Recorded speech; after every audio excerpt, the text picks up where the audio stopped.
Uh-oh. You are way off. Hey, everybody. Hoping that wouldn't be the case. Yeah. We didn't get to see how it would look, because, like, as soon as he finished it, we were already in the countdown. Hey, everybody. Welcome back to Escape Reality Star Wars Talk. I'm your host, Caleb. Give me a second to grab the mic. They could probably still hear you. Yeah, you know what?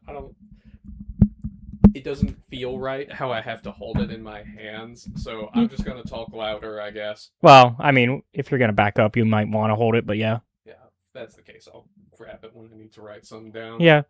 But introduce yourself. Hi. Sorry. I'm Seth. I talk Star Wars with this man. Here, let me give you a little more room. Trying to give him as much room as possible so that way we can have the board. Like last time, we're going to play some Hangman. Yep. I don't know the word. You don't know the word because I always choose it randomly before the start of the stream. However, I always have it related to the topic. That is the rule.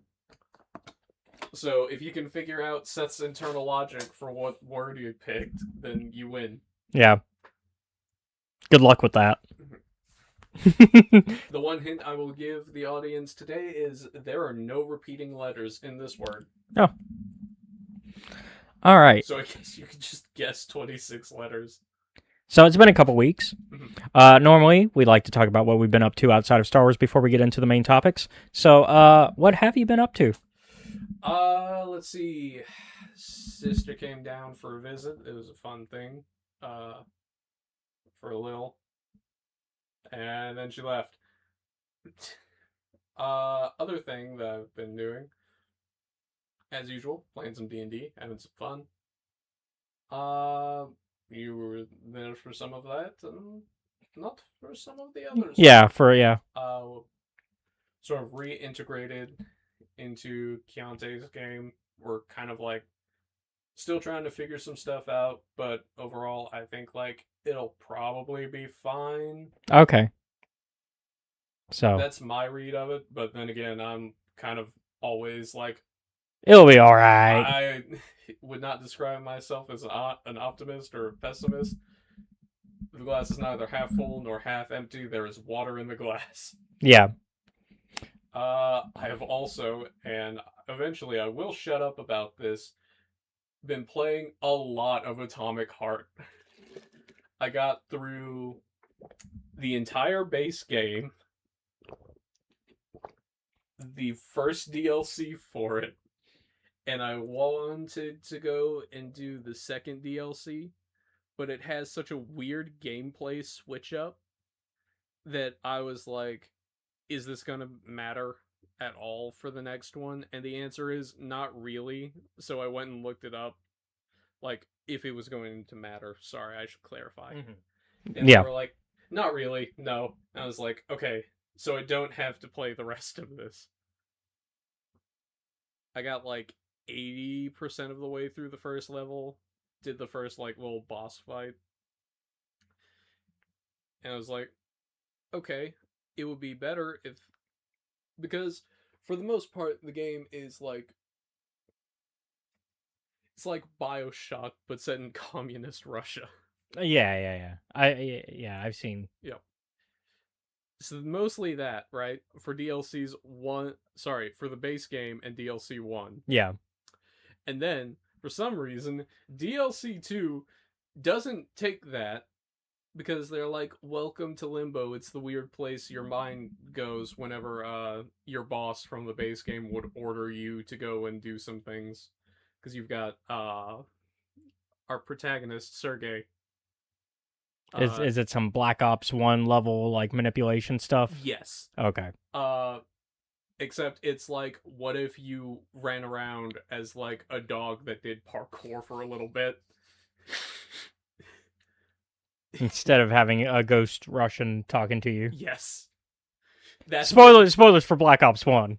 I think we're okay. Black Ops 1 is almost a 20-year-old game at this point. Didn't Black Ops 2, 1 and 2 both have remasters, though, recently? Yeah, maybe. Because I know that there's, like, a resurgence in the online for them. I think it's because they just had a remaster. I don't remember what the plot of Black Ops 2 is. I forget 2. 1 is the last one I really played seriously, though. Black Ops 1. Mm-hmm.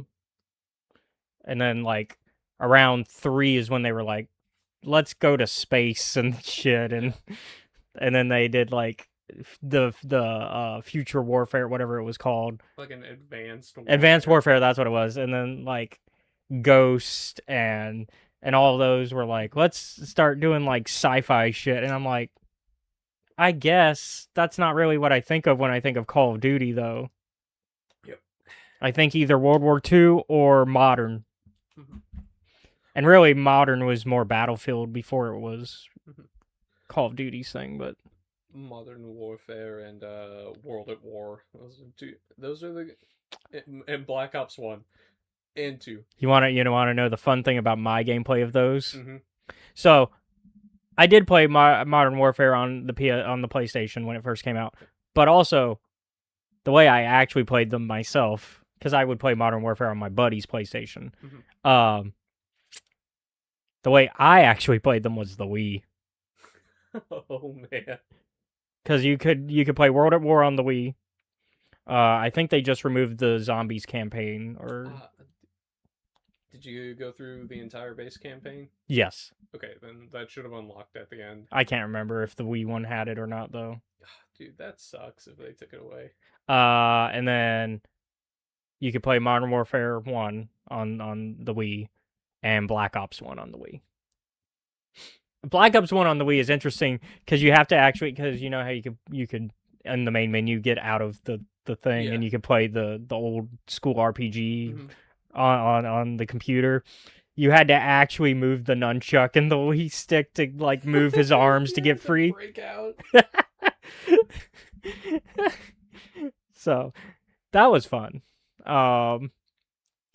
Dude, the transition like into the zombies mode for Black Ops 1 as a child scared the shit out of me the first time I saw it. Yeah. But I mean, that's kind of the vibe. But yeah, you couldn't play Modern Warfare 2 on Wii. I think it was just those 3 that were on Wii. But I had like the little zapper too, so you put the nunchuck in the thing, and then you had the little actual controller to yeah. So I had this little gun zapper for the Wii. Sweet, man. So it's like having an actual. And then for Force, that's also how I played Force Unleashed 1 and 2, which I do still have copies of the Wii versions over there on the shelf. And for those Force Unleashed 1, Force Unleashed 2 got boring. Force Unleashed 1, you could do the lightsaber movements with the stick, but Force Unleashed 2 did not do that. They're like buttons only for you.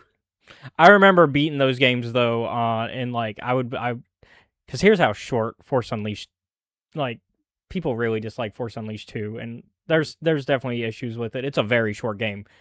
I remember as a kid playing through like just the story mode, not doing any of the like trying to collect shit. Yeah. You could beat both of those games in the same day. Oh. Dear. Not think they were that short, but like also different And like generation. the Wii for Force Unleashed 1 added stuff. Cuz they added like the Jedi Temple levels to the Wii version. Where you fight like an old Sith Utapauan with a shield. Whatever. Ha! Shield, go! Whatever will you do? A lot, actually. I don't know why you thought this would work out for you, man. I did remember doing all the collectibles though for those games and getting the black lightsaber and the silver lightsaber for those.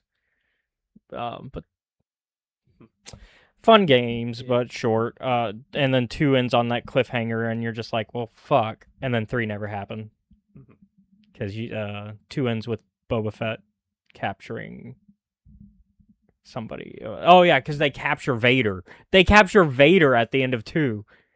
And just a reminder, the Force Unleashed games take place before A New Hope.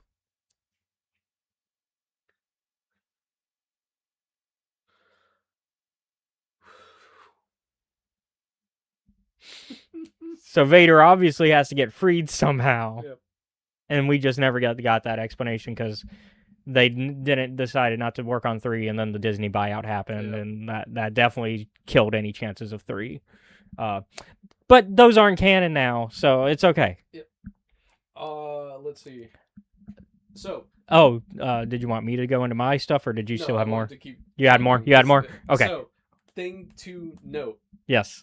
because each of these DLCs came out like a year apart from each other. Mm-hmm. So basically from uh 2021 until now. Uh so the first DLC, Annihilation Instinct, focuses on like there's two timelines because of the big decision you make at the end of the game, which is, am I gonna confront my boss or not? Because he's like, by the way, person who I've basically made, uh I did save your life. I did turn you into a cyborg super soldier. I did put the thing in you that makes you really susceptible to mind control, but I didn't really have to do that because you're kind of already like a die-hard loyalist to me. So I don't know why I did that, but also like I am gonna be the main antagonist, I guess, if you want to go down the canon route, which is you go and you yell angrily at your boss while he sends like robot soldiers, two of them, the twins, if you've seen the promotion material for the game, uh who have like your wife's like left and right brain hemispheres, because he was like, well, I wanted to put y'all back together as best I could, that way you guys would still be able to work effectively as a unit. I couldn't quite do that because technology just isn't where I need it to be. So you fight them as an optional boss if you go down the canon choice, which is, yeah, I'm gonna go fight you so we can talk about this. It's like, don't you care about like the rest of the world being under attack by robots that we accidentally unleashed? Because That's kind of the whole. that wasn't part of the plan. And our protagonist goes, I don't give a fuck about any of that. Because Sergey has the character arc of going from like guy who just fucking despises everyone to guy that despises like three people. Also, by the way, our favorite mod, Buttercup, says hi. Hello, how are you?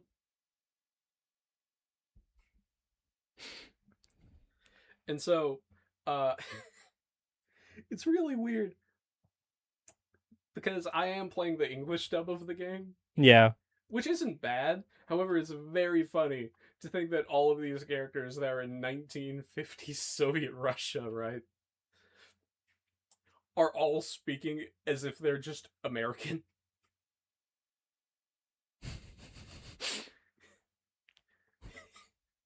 I mean, it's you kind. That's part of It's the part whole of video game.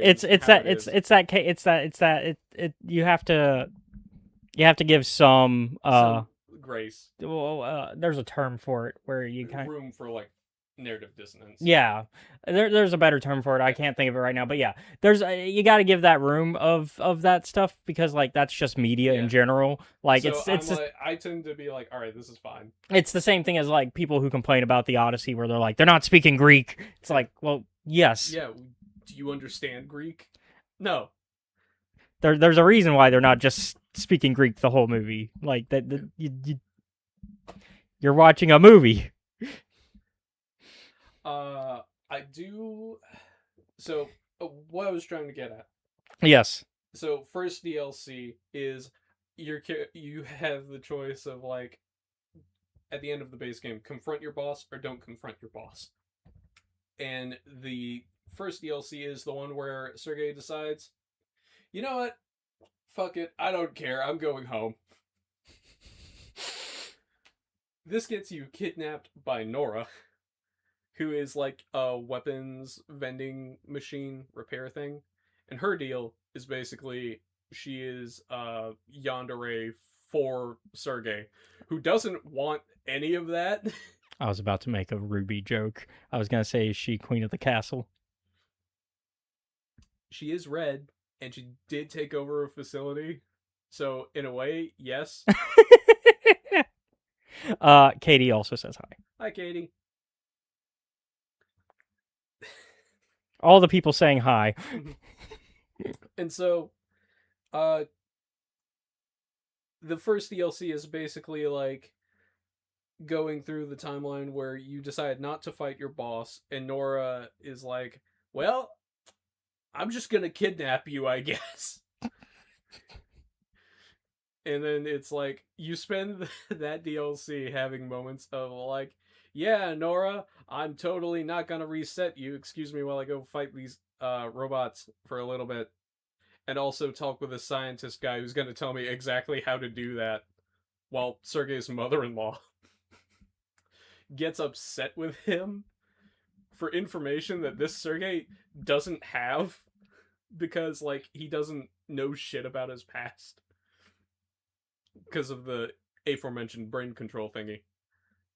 Yeah, that's And so she's like, "You betrayed another woman that loved you," and he's like, "It is a weapons repair unit. What are you talking about?" Oh, he's like, Sergey just is like, "I don't get it. Why is everyone so mad?" Actually, no, fuck you for being mad. I have every right to be mad. I don't understand what's going on. And so you go and you fight Nora and you reset her. And she's like, at the end, she's begging. She's like, "Oh no, please don't." And Sergey is like, "I don't know if you know this, but I don't like your individuality, because all you've done with it since you gained awareness is just use it to kill people who aren't me. And you kidnapped me. So no, you're getting reset." That, We tried to give you the nice thing, and you threw it out, essentially. yeah. This is why we can't have nice things. And so that happens. Nora gets reset, and that's that timeline. And then at the end of that, Sergey's boss is like, "Hey, Sergey, what do you want to do?" And Sergey's like, "I want to fucking go home and take a nap, man. I'm fucking done." That is DLC 1. DLC 2 is slip and slide, basically, while your wife's consciousness in limbo, already explained. See previous paragraph 4, I guess. I'm not explaining it again. That's fair. Is like, all right, so here's how it's gonna work. You're gonna like do power slides for the entirety of this DLC, with some boss fights that basically do the equivalent of playing golf. And that'll fix it, and that'll get us out of limbo, so you can't be mind controlled anymore. That's what that does. Also, regardless of which DLC you choose to play as, Mm-hmm. Charles, the guy that's in your glove in the base game that talks to you, is like, fuck it, he left. He just left. Now, for DLC 3, which is the one I'm currently playing through, it's basically, so you have your confrontation with your boss. Yep. By the way, spoilers for Atomic Heart. I should have said that at the start, but Yeah. instead I just full deep dive. He is now the big problem, because important information from the base game that I left out. The thing that is about to be launched is Collective 2.0. Collective 1.0 was basically the internet. Collective 2.0 is basically like, now you don't, it's a Bluetooth for everybody so they can control the robots easier. You may note, if everyone is using the robots, their brain is also connected to that. Yeah, I'm very much. I don't like the sound of that. No, you shouldn't. That's actually about the last half of the base game, is people explaining to Sergey why that's a bad idea. I don't think I need it to be explained to me why it's a bad idea. It just comes off as a bad idea. Sergey still doesn't care,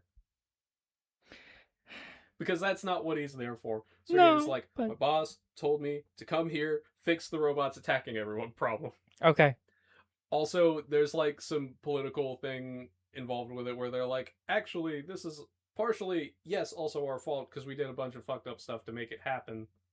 But they were allegedly like, yeah, they willingly donated their bodies to science. Yeah. Big quotation marks around the willingly. It's just like I've seen Altered Carbon. I know where this ends. Yeah. It's not great. Mm-hmm. I haven't read the book so for Altered Carbon, but I understand. Okay. So basically, hive mind will happen. Yeah, brains attached to technology doesn't end well. Mm-hmm. The funniest bit, right, is if choosing to go and confront Sechenov, who's your boss. If you go and choose that route, on the way up to fight him, the robots that you have fought throughout the base game, right, including the bosses and every other one, have their model what they like actually are. Because for a lot of it, it's like, these were supposed to be just like civilian non-combat robots, right? Mm-hmm. And it's like, no, we purposefully designed them with full combat abilities in mind. As like, basically, we wanted to not let the US have anything. Because, fuck you, said the Soviet Union. It's 1954 in advanced science. We do have a guess on a letter. Okay. Is A in there? Yes. If I not hold the pen back. That's not how you spell the letter A. It's not how you write it. You mean, yeah, right? The letter, yeah. That's how do you spell the letter A? A.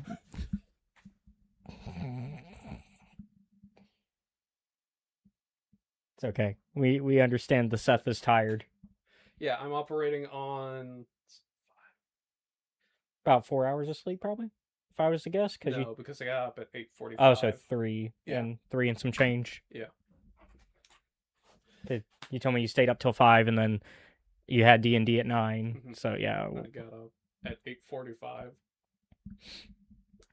So. Oh yeah. Yeah. So basically, as you're going up to fight your boss and also your wife, because why not? With the help of your mother-in-law and the guy that your boss murdered. It's funny when the mother-in-law is on your side. Yes. Hello. Hey, there's a Jeff. Jeffafa. Yeah. And so, yeah. By the way, she's helped you throughout the entire game, and only until, like, the last 10 minutes does she explain, like, by the way, I am your mother-in-law. She doesn't explain that until, like, the last possible minute. And so, as you're going up to fight your boss, because, we're gonna have a civil conversation, and a civil conversation with Sergey involves him shooting robots, I guess. Oh yeah, for sure, Jeff. We gotta get the boys back together. We'll talk about this when it gets to my turn. All right. And it's like, here's this model of robot. Here's how many people it can kill in an hour. I'm like, so when did you think that publicly displaying this was gonna be an idea you should use? Because that's the way it's set up as you're walking to him. Yeah. I'm like, right now he is talking about I'm talking about Atomic Heart. Atomic Heart, yeah. Its DLCs. And his current journey in the games, yeah. And our protagonist, Sergei Nechayev, and his, like, inability to understand how people work, but also he's not very good at it in the slightest. With the exception of, like, where I am now in DLC 3. Yeah. But it's like, he's trying to be nice because he's got his wife's, like, brain in his hand, and she's like, could you not be a dick? And they're trying to, like, kind of, like, figure out how this is gonna work.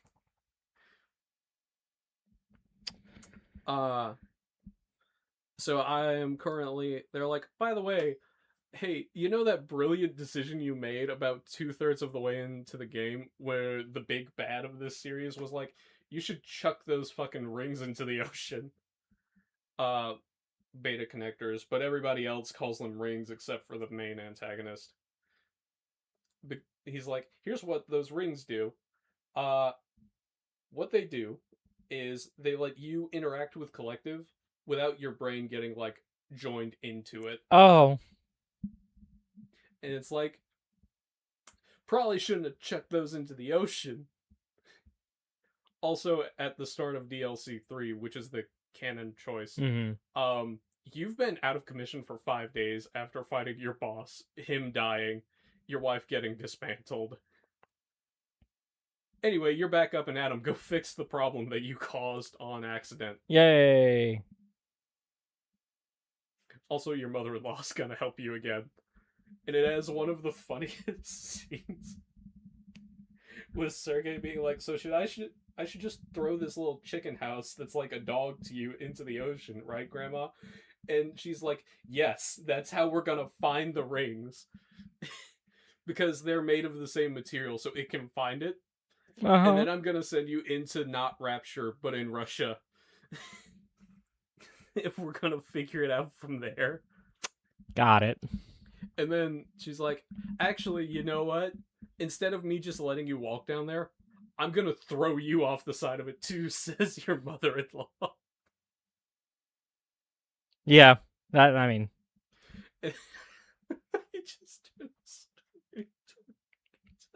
I mean, that's not wrong. I mean, yeah. And so, our protagonist, Sergei Nechayev, looks up and he's like, you know, one day I would like to just walk down the stairs. It would be nice if people would quit throwing me off of buildings or shit would quit falling and breaking when I need to go on it. We have another letter guess. E. Yes, that is also a letter.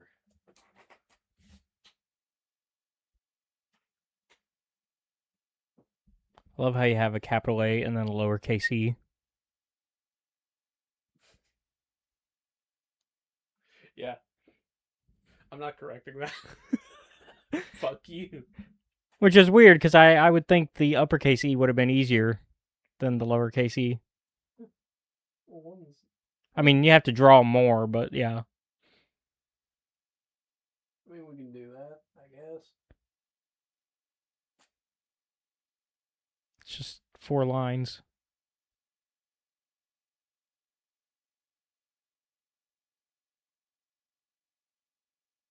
Yeah. It's gonna be funny as the lowercase. Yeah, hold on. I'm trying to see if I can get into the mind of Seth here.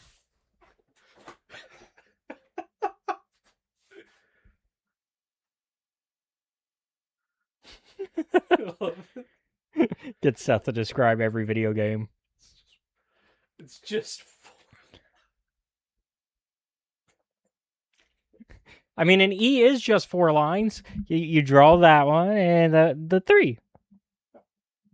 The other one was a circle. I didn't feel like. But also, it was like a really shitty one. Yeah.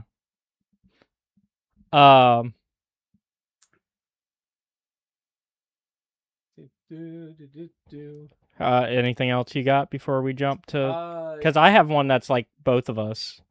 Yeah. I do like. I understand why I can't keep the base, the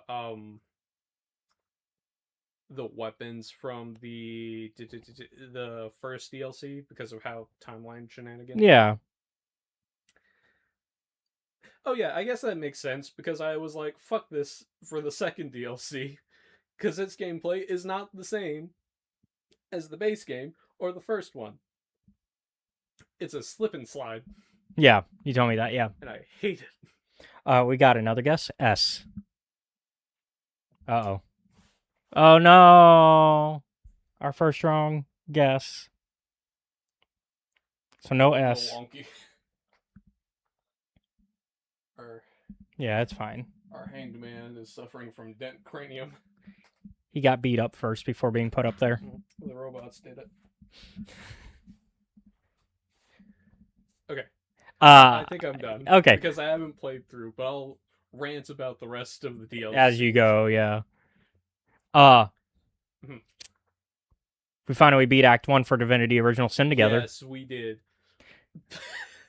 That fight, weirdly enough, we were like over-prepared, I guess, for the fight with Brackus. Maybe. It didn't quite feel like that. I think we got lucky a few times. I think it's a case of we were over-prepared in terms of strategy. We over-strategized, but in a good way, because, like...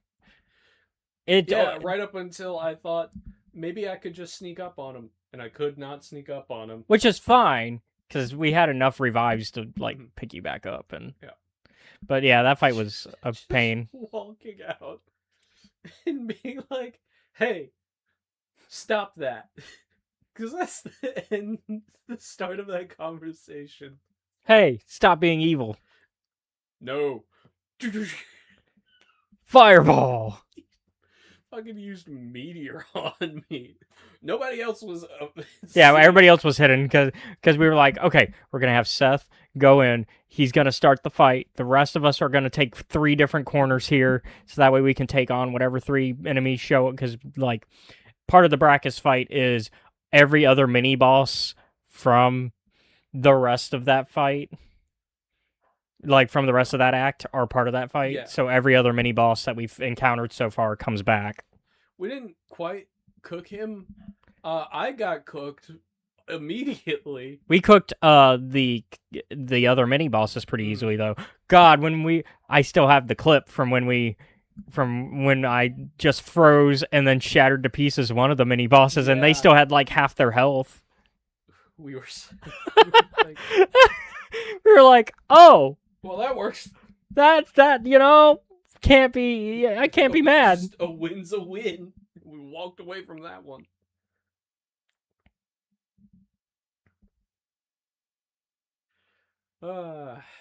So.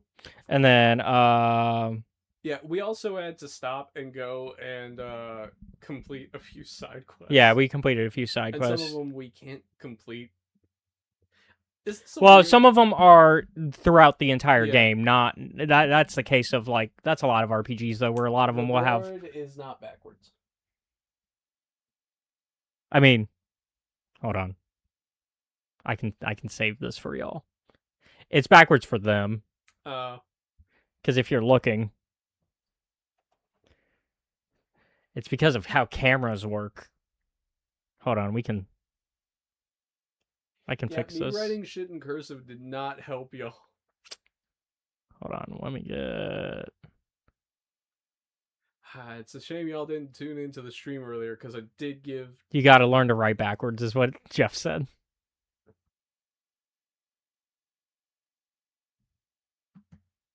Or we can do what I'm about to do. Just flip it. Yeah. Boom. Ha. I mean, nobody said anything last time you did it. And I didn't change the camera settings between streams. Yeah. Yeah, Jeff just does the streams to play the Pokemon game in the Twitch. Yeah, well now you got streams. 2 games. We got the letter C. There is the letter C. For some reason, our YouTube chat's not working right, so... There we go. I don't know why I chose cursive for the C, but...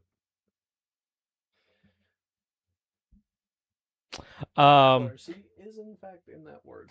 Other stuff. Also, fuck that house that leads to Barovia in that goddamn game. Oh, in Divinity? Yeah. Like, we won, but fuck that. That one wasn't so bad. Oh, now the YouTube chat decides to work. There's all the there's all the stuff that she's been sending of guesses. Oh boy. Okay. Okay, so now we got a T. Oh, yeah, because all of these are caught up. So yeah, T. No T. No T. We're not British here.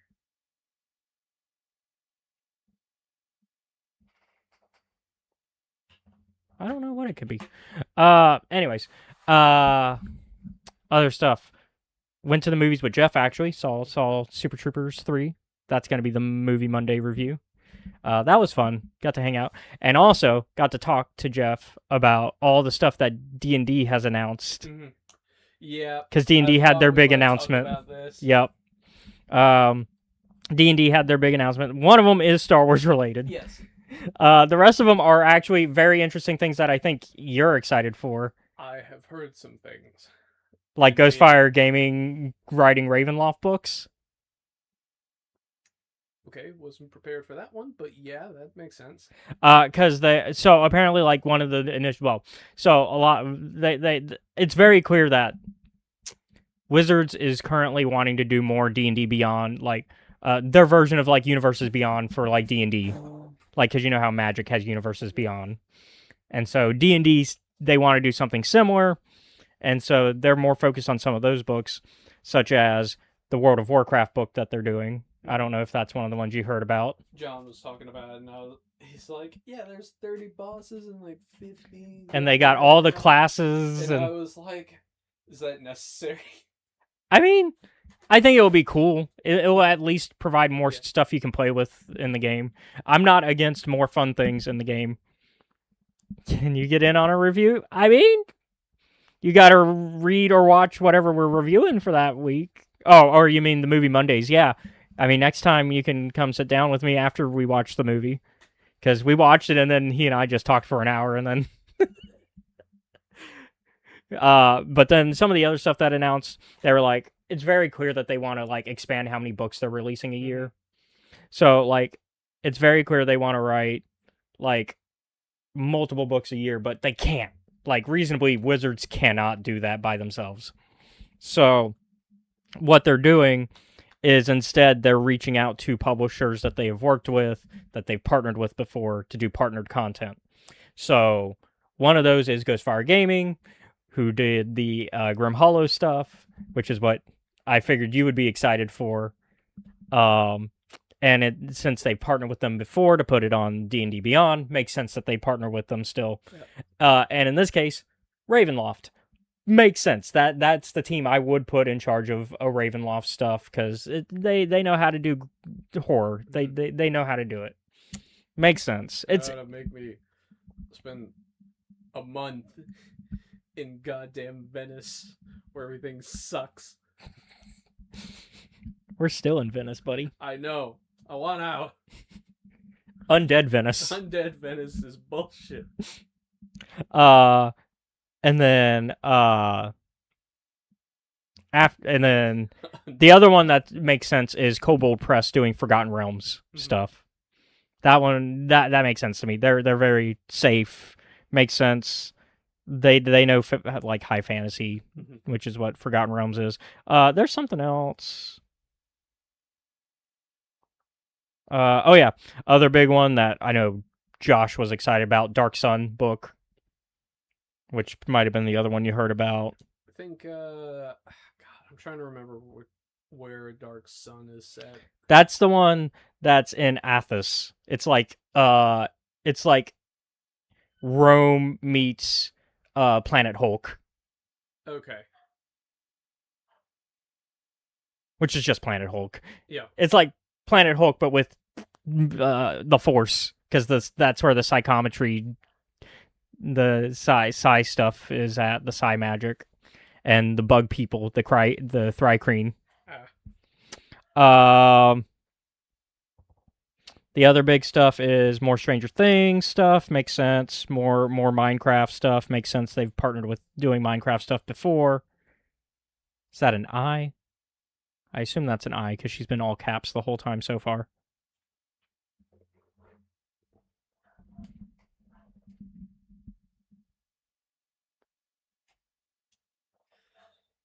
There is no I. No I. I'm afraid.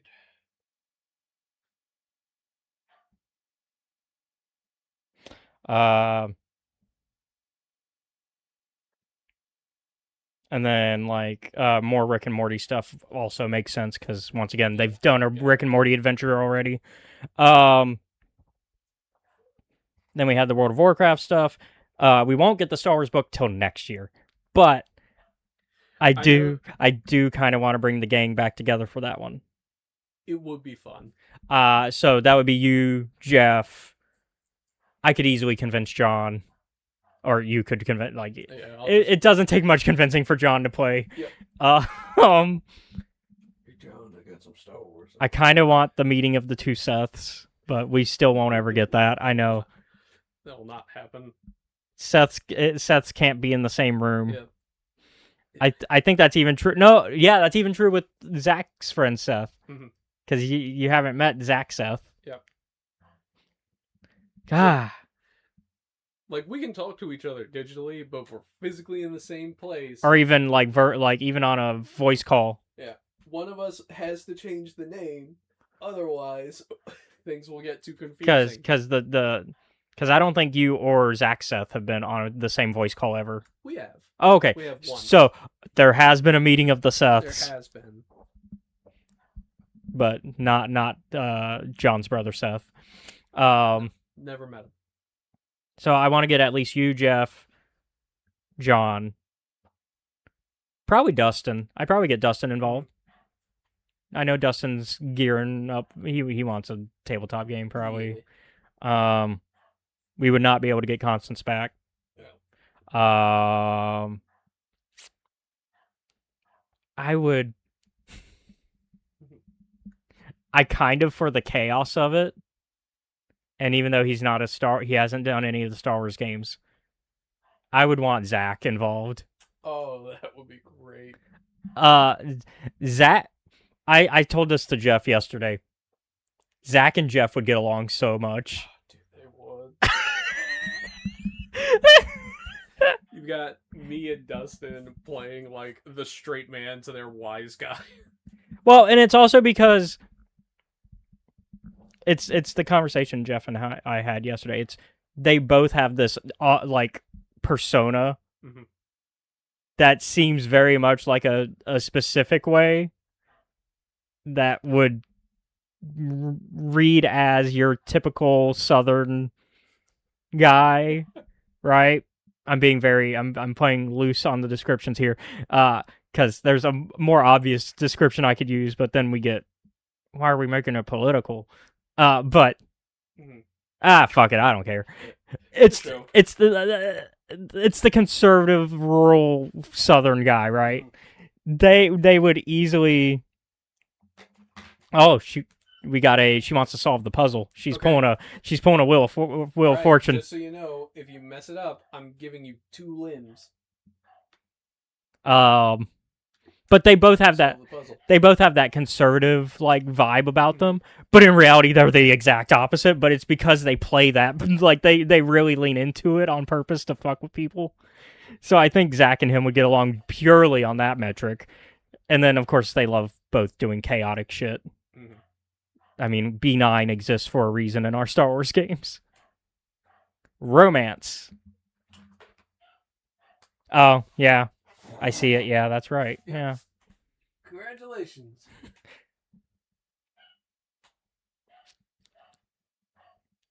But yeah, so that doesn't come out till next year, though. So I got time to plan who would be involved with that.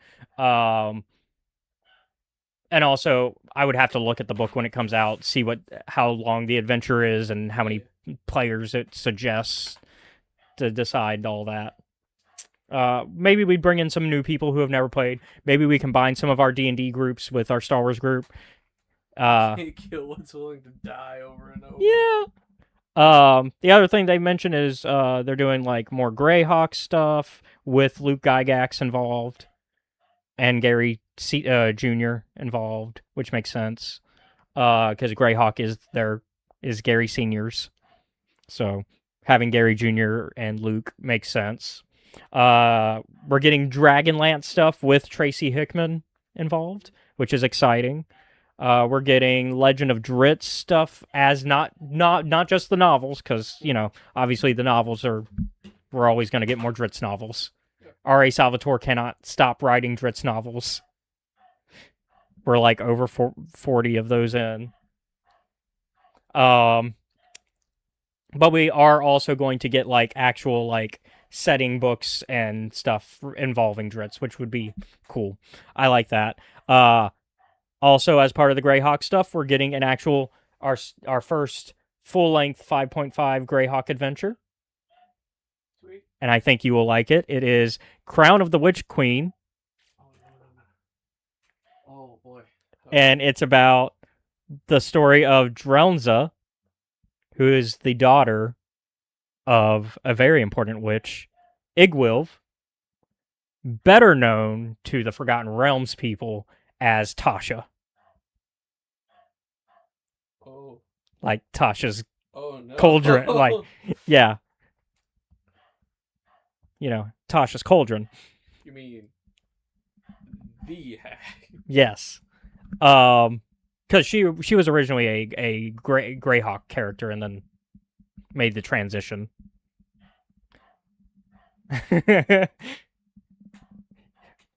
And then okay, so here's the rest of them because for the partnerships, there was one other partnership that was announced. Although they said there's more that will come down the line. Visionary Productions is going to be doing the Eberron stuff. So we got our Ravenloft, Eberron, and Forgotten Realms, which is nice. So it seems the focus, as a D&D fan, it seems the focus is Wizards themselves will continue to focus on the Greyhawk stuff, because it does seem 5.5's whole thing is bringing Greyhawk into like canon more, because Greyhawk kind of hasn't been a setting since second edition, third edition maybe. Like it hasn't had real books since for like a long time. Yeah, which is crazy because Greyhawk was the setting. It was the original setting. Now Forgotten Realms has kind of become the setting, but so it seems Wizards wants to focus on Greyhawk, and they were like, but we also don't want to abandon these other settings because there's definitely fans for them. Like I would say Forgotten Realms and Ravenloft definitely are the other big two settings. Mm-hmm. Eberron has fans, but I wouldn't call it a big setting for D&D. Like, you know what I mean? Like Eberron's, but it also seems they want to revive a lot of their old settings, which is, I like that. Yeah. Like they're bringing Dark Sun back. Which Dark Sun will be fun. Who doesn't want to play gladiatorial post-apocalypse? Who doesn't want Planet Hulk in your D&D, right? But yeah, so they said for the Ravenloft stuff, that'll be next year. We'll get some of that, and then in 2028 is when we'll get the Eberron and Forgotten Realms stuff. And then they said there's more stuff coming. So they're probably still figuring out contracts with these other books, which is why they didn't announce them. John was like, I hear they may be making a Dark Souls one, and my brain was like, no. I wouldn't be surprised. Sorry, I think I was like, I'll put it in the allegedly hopeful. I would say that I would put more money, not on Dark Souls. I would put money that they're figuring out Elden Ring before Dark Souls. Yeah, Elden Ring's big enough. Elden Ring, I would be willing to actually bet money on that they are trying to, not that it will happen, but that they are talking about it. That's what I should be very specific about. I'm not going to put money that it will happen, but I would put money down that they are trying to get Elden Ring over Dark Souls. Yeah. Not because Dark Souls isn't good, but it's because more people would be willing to. Mm-hmm. I'd say Elden Ring has a bigger fan base than... Probably. And that's just because you got the George R.R. Martin of it all. Yeah. Which is why I also wouldn't be surprised if, say, they were trying to partner for like even Game of Thrones, like a Game of Thrones one, similarly. But in terms of this podcast, I think the Star Wars one will be fun. Yes. We'll see how that goes. It's basically going to be the Star Wars 5e fan project, I guess. We'll see how that plays out. There is some contention among Star Wars fans going, I don't know how I feel about Star Wars in the 5e system, which is kind of fair. But like, I think Star Wars 5e, the fan project, kind of showed that it is possible. You know, that doesn't mean that it might.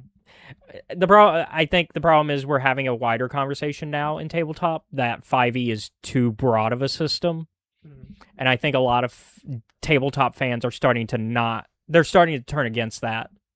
recently because they're like, because I think the idea is that it's too broad. It doesn't specify things enough, which I can kind of get that conversation. Like, people are like, there's other systems out there if you want to play, certain things. Like, you got Call of Cthulhu if you want your more eldritch horror, and then people are like, yeah, but you could just tweak 5e to do that. And it's like, yes, but why would I do that when I can? Does he know about my thing about droids? Yeah, I mean, but you've played together with him. Yeah, that's my alleged droid hatred. But yeah, we'll see like what the adventure looks like when it comes out, and I'll also see like the recommended player count. Yeah, because I wanna make sure to kind of give that story a good once over. And plus, I still want to do Dawn of the Jedi, and I think if this adventure is good, then we might switch from the Fantasy Flight system to this. Okay. If y'all end up liking it, because then it's like, oh, okay, cool.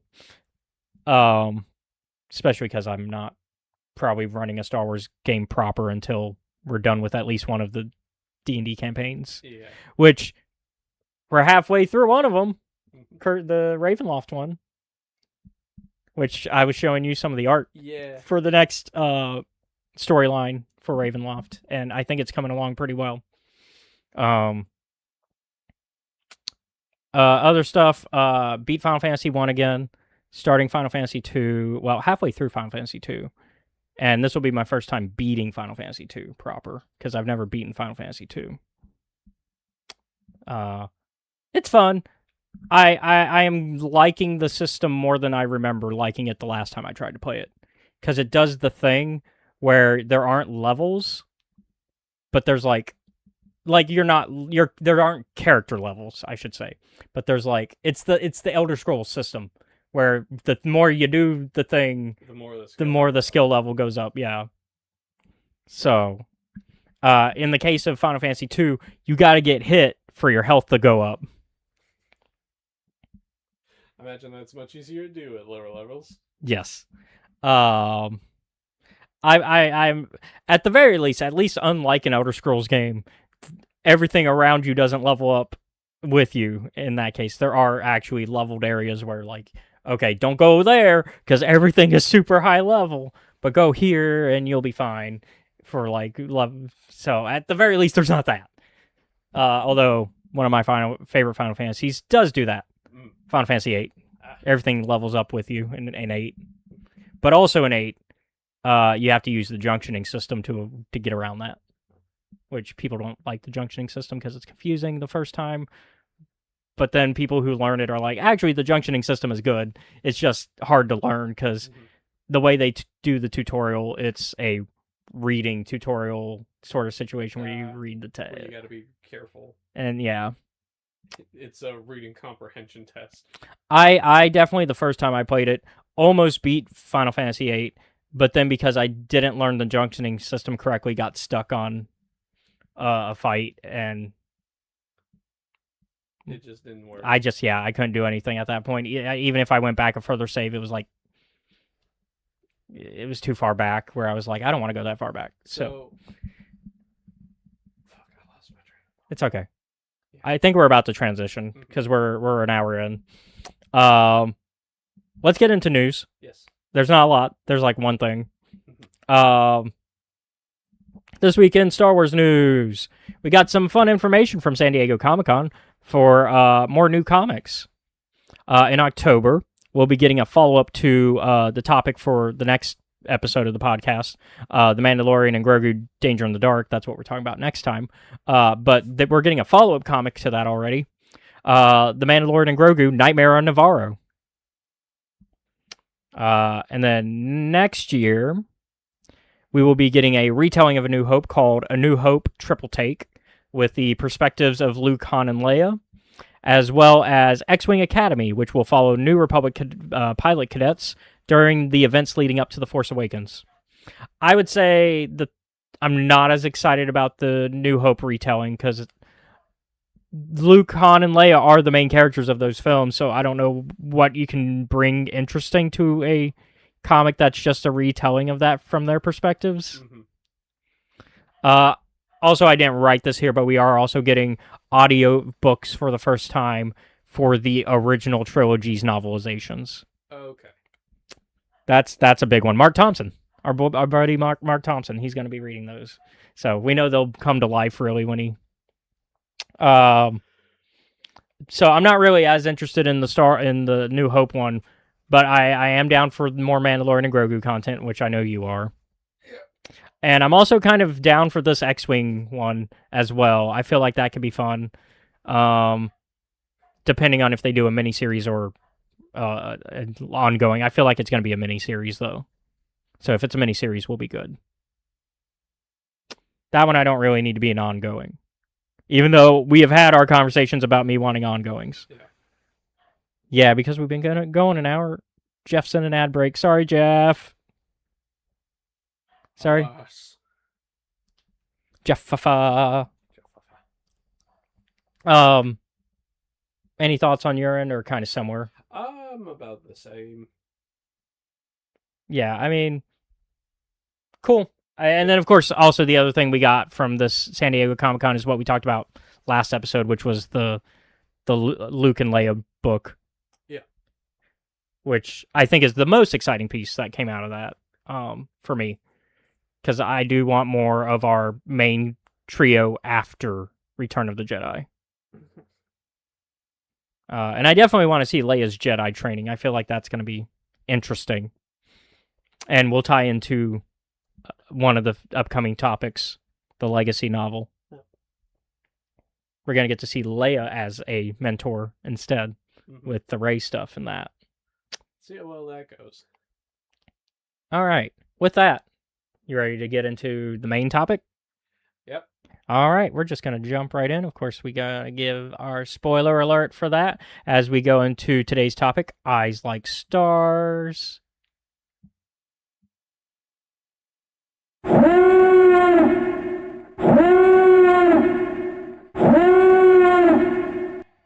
All right. Into the main topic. We find ourselves on Coruscant as we are introduced to Ardent Quay, who is looking for the latest installment of a romance serial called Under the Tantan Sun that her mother got her into before her mother passed away. And she must find this book before she returns to her family Star Tour liner. With the help of a lovely shopkeeper who also seemed to be a holobook aficionado, she manages to find it, and a celestial Abe, a device that used to be used to navigate space before proper hypernavigation. Oh no, you're good. Yeah. She buys the holobook, but the shopkeeper gives her the celestial Abe for free, without her knowing. She goes back to the shop when she discovers this to return the unpaid-for item, only to find the shopkeeper dead, and armed men interrogating a young man. Dun, dun, dun. Ardent saves the man, who we learn is Cian Alacor. Although we don't learn the Alacor part yet. But for the sake of the narration, we'll give that away now. And they find themselves on the run throughout the streets of Coruscant and being shot at. They find a code cylinder on one of the men that was chasing them, proving they are First Order. And Ardent learns that they want Cian because of the broken lightsaber that he holds. Mhm. Ardent agrees to help Cian find an escape by stowing him aboard the Starfarer, but she gets to hold on to the lightsaber until he can get off at their first stop. For now, yeah, because she's like, don't go on board this holding the. I don't trust you with that. Mhm. Even though it is broken, Yeah. like it What she tells her. he's like, it doesn't do anything. You can't turn it on. She's like, still. For now, we get to meet some of the people that will be joining this adventure. Mhm. Cotty, Ardent's childhood friend, who Ardent is forced to lie to as she can't let anyone know Cian is on board and why, so the First Order won't come after them too.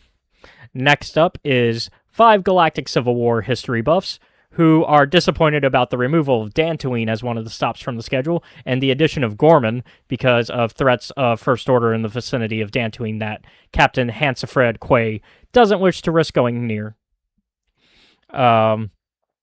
We also get the surprise of Maz Kanata as a guest, who happened to be the ex-boss of one of the crew members, Darek.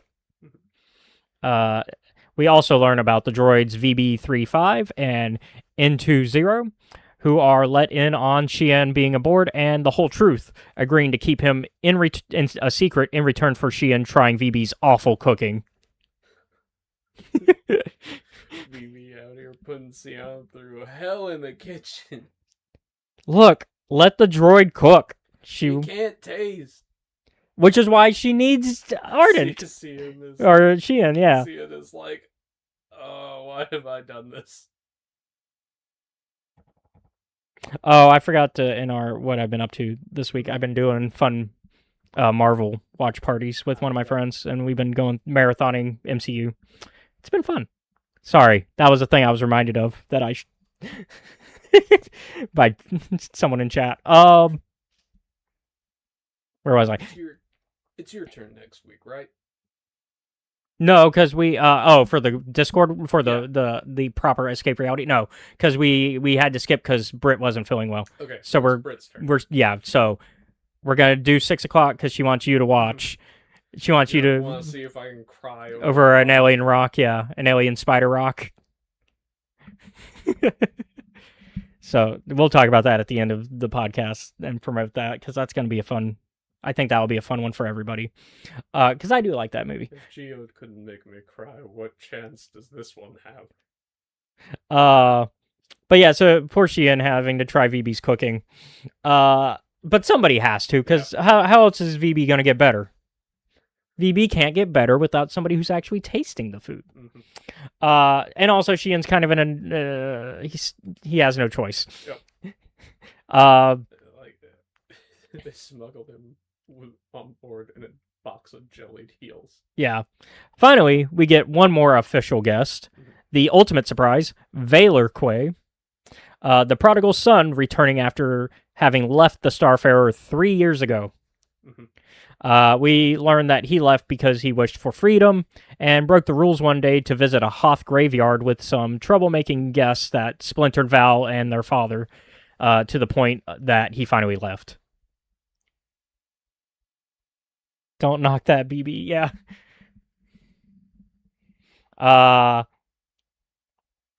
So during the time on board, we learned that Val possibly returned for Ardent's 18th birthday, as this particular journey happens to be disembarking on Ardent's 18th birthday. Yeah. And Xian is able to sneak around the Starfarer with the help of N2, who can access the security cams and turn them off long enough to let Xian move about and pretend to be a seasonal worker. Yep. That's the plan for, like, day 2, when they're, like... Yeah, you still need to be able to move around the ship sometimes. Not even day 2. Day 1, they already shut the cams off, because that's how... No, I mean, like, as... Oh, the seasonal worker, yeah. That's what they come up with. Well, I would also argue that Ardent came up with that on the spot day 1, because when Val asks who that was, because he sees I'll get to it in a second, because Val, I'm actually about to get, I mean, right there, it's at that point. Val notices that Ardent and Xian were dancing. It's not in my script, but it's in that spot of where we're at in the script. He sees them dancing and he's like, who was that? And Ardent's just like, oh, that's just seasonal worker that I'm friends with. Who was that girl you were dancing with? Don't worry about it. And so, yeah, they're both kind of just like, don't worry about it, about who they were dancing with. Because the takeoff day starts with a little dance and a speech from Hansifred for the 18th birthday and everything. So yeah, that's kind of the plan. And throughout all of this, it's important to note that because we are getting Ardent's point of view, we know that she is slowly developing feelings for Xian and finding him attractive, while he will often call her Starlight instead of her name, But even when he uses her name, she likes hearing how he says it. Because he, like, ardent. It's like he like, elongates the R, and he's like, ardent. Or something like that. It's really hard. Yeah, even with me listening to the audiobook, I'm having to, like, think in my head, like, specifically how he says it. He also has a very heavy, like, Scottish accent in the book. He's got that roguish accent going. It's very cute though watching their romance play out, because they both. It's very much because this is part of the initiative for Star Wars trying to do more genre books outside of your traditional Star Wars genre. And this is a young adult romance, and very much like most young adult romances, it's the character, they're young adults who feel things and are like, my body is ugly, whereas on the opposite end, they're like, no, I like this thing about you. Like when Sheehan and Ardent first meet, Sheehan points out, like, the mole on his face, and Ardent's like, oh, I don't know, I don't see a problem with it. Whereas, like, in the case of Ardent, it's her, like, freckles and stuff that, like, Sheehan, like, very much still likes about her, and he's like, so I think it does the genre very well in that case and stuff like that. It's very believable. It's how teens and young adults view their, like, flaws. Like, it's the I have these flaws that only I see sort of thing. Which is very, very true to life. Mm-hmm. But yeah, so Val is also curious about who Sheehan is, but doesn't get any real answers from Ardent. The tour's first stop is the Alderaan space station, which acts as both a home for Alderanians and a memorial for those who died when the planet was blown up. I actually weirdly like this scene. Because I went to, we talked about this. I went to Hawaii, and I went to Pearl Harbor as part of that. It very much felt like the Pearl Harbor, like, memorial. Like, when you go to, like, one of the actual ships and you go on the ferry to go to, like, one of the ship's, like, graveyards. Yeah. It very much felt like that. Like, reading it, like, listening to that scene, and how very much in the memorial part of the space station, how they're, like, quiet and,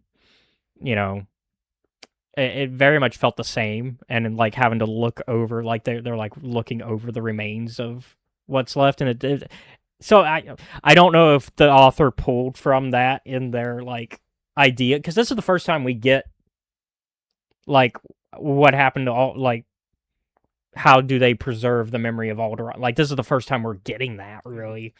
So, like, because I don't think the Alderaan space station has been mentioned ever as a canon thing until now. And so I feel like that might have been pulled from real life in that regard, and I can see where that might have been pulled as an idea. I will say the difference is, of course, having people live there. Yeah. But it also makes sense because most Alderaanians don't really have an act like, yeah, you can live on other planets, but your home is your home, and you don't have that now. So it's, how do we preserve that to the best of our ability? And so I like that moment. Of course, it's kind of ruined by our history buffs who, because, well, I'm about to get it. Yeah. So the plan is for Sheehan to leave the Starfarer then and find a ship to take him somewhere else. Yeah. So basically, he'd get off at the space station, find a ship, go somewhere else. This is 100 pages into this 300-page book. Wonder what's going to happen. Yeah. Meanwhile, Ardent does her job, leading the excursion, and having a fight with the history buffs who blame Leia for not stopping Tarkin from blowing up her home, and in their words, just standing there and watching. Which is really bullshit when you... like, you know what? Arden, go off on them. Yeah, and so Arden, of course, rightfully goes off on them for being disrespectful about that, and... I mean, as far as she can go within her role as working as the tour guide, essentially.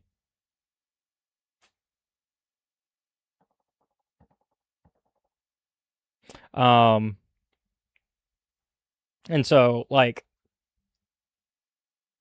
she does her best there. In hindsight, fuck those history buffs. Yeah. But there's more. Especially you, glasses. Spectacles. Yeah, the glasses, spectacle history buff. Kid we never learned the name of. And so they, unfortunately, Sheehan was unable to leave the ship, as Val seemed to be watching him, or at least watching the exits for somebody, making Sheehan suspicious of Val in return. Once back on board, they decide to try again on the Tatooine disembarkment. In the meantime, Val is acting strange, with him having a call to a mysterious boss that Arden overhears, where Val is fully talked down to by whoever is on the other end. What do you mean you still haven't found? Sheehan is also caught by Arden as he tries to break into Val's room to see what is hidden in there. If he succeeded, half of this book would have been resolved. Yeah. But also we find out that but also Arden then has a moment with Val where she's like, "Hey, you shouldn't let whoever that is talk to you so disrespectfully." If only she knew who that was. Oh dear. Honestly, I wouldn't take that disrespect from that character either, to be fair though. I'll say this. Val's initial reason for leaving, right? Is a fair one. Mm-hmm. I will say, however, falling in with that group, maybe not the best call. I kind of ultimately guessed that from the start when we learned his leaving reason, because when they explained the Hoth situation, I'm like, oh, those were already tied to that, and that's why he left. Which I already kind of like. I put that together immediately. I figured that it was gonna be like, because I was like, all right, who's on this cast of characters that is definitely a traitor? Well, also, it's a last-minute boarding for him. Yeah. Like, to where he wasn't on their list initially for, like, people that they were expecting to board for the tour. So, like, yeah. Yeah. I was like, well, I guess my two guesses basically ended up being, I was like, well, it's either her dad or her brother. And spoilers for the book, by the way. But we're gonna get there. Don't worry. But yeah, we'll be more specific when we get there. But it's not Hansifred for obvious reasons that we learn in a bit. In fact, it's the next thing we're gonna talk about. Their next stop is Naboo, where thanks to Hansifred's connections as a former rebellion member, they get personally met by the former Queen of Naboo as part of the tour, where she talks to Ardent about how similar to her mother she is. Which one of the things we learn about Ardent's mother is that she is... It's hinted essentially that she has a connection to the Force, like a small one, to where she was able to like do the jumping. Yeah. She. There's a term. Despite me reading the Thrawn book, she would probably have filled a role as a Skywalker in that society. Yeah, basically she would have been a Skywalker in the Thrawn system, in the Chiss Ascendancy. Yeah. So it's basically that. They use a different term in this book. It's Wayfinding. Wayfinding. Astrogating is like the general term. Wayfinding is the specific, like, oh, I just do it. Mm-hmm. So yeah, they use the term Wayfinder, which makes sense. Yeah. Because there also is the Wayfinder device that we have in the sequel trilogy later on. We also have the Wayfinder, the Wayfinder Jedi. Yeah. So it makes sense. So so she has a wayfinding ability, which is hinted at but never directly stated as being a Force connection. And then my brain was like, "Oh, I know what this kind of thing is." And thank you, High Republic. I was like, "Oh, you can do the thing that the old lady in the box could do." Yep. Go through the High Republic. Yeah. You'll understand what I mean. You find hyperspace paths. Mm-hmm. And I do like how they never. I do like how the Force is used in this, where it's like it's there, it's a present thing, but it's never in your face about it. It's never like the thing. Yeah. while the MacGuffin is a broken lightsaber, that's never what this is about. No. What it's about is the romance between Sheehan and Ardent, and Ardent's family connection with Val and her and Hansifred. And also dealing with the fact that her mom is dead. Yeah. And that she thinks she'll never be able Like, to live up to that. Like, those are the things that this book is about. And I like those things in this book. Which is probably why you like this. Like, Yeah. you're like, oh, it's a little different. It's something, because I think I think the reasons you couldn't get through Thrawn and the reasons you can't get through a lot of the Star Wars books we've had recently is because it's all samey. Mm-hmm. It's all blending together and just kind of same. Whereas this is... I see one more fucking Jedi, man. Well... Sorry, that sounded so... Well, I'm sorry about the next novel we're about to read then.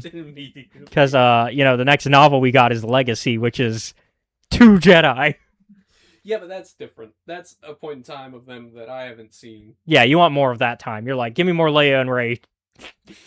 Give me that. Not Jedi in their prime. Yeah. Or in their downfall. Because that, for me, that's a dynamic that I haven't seen a lot of.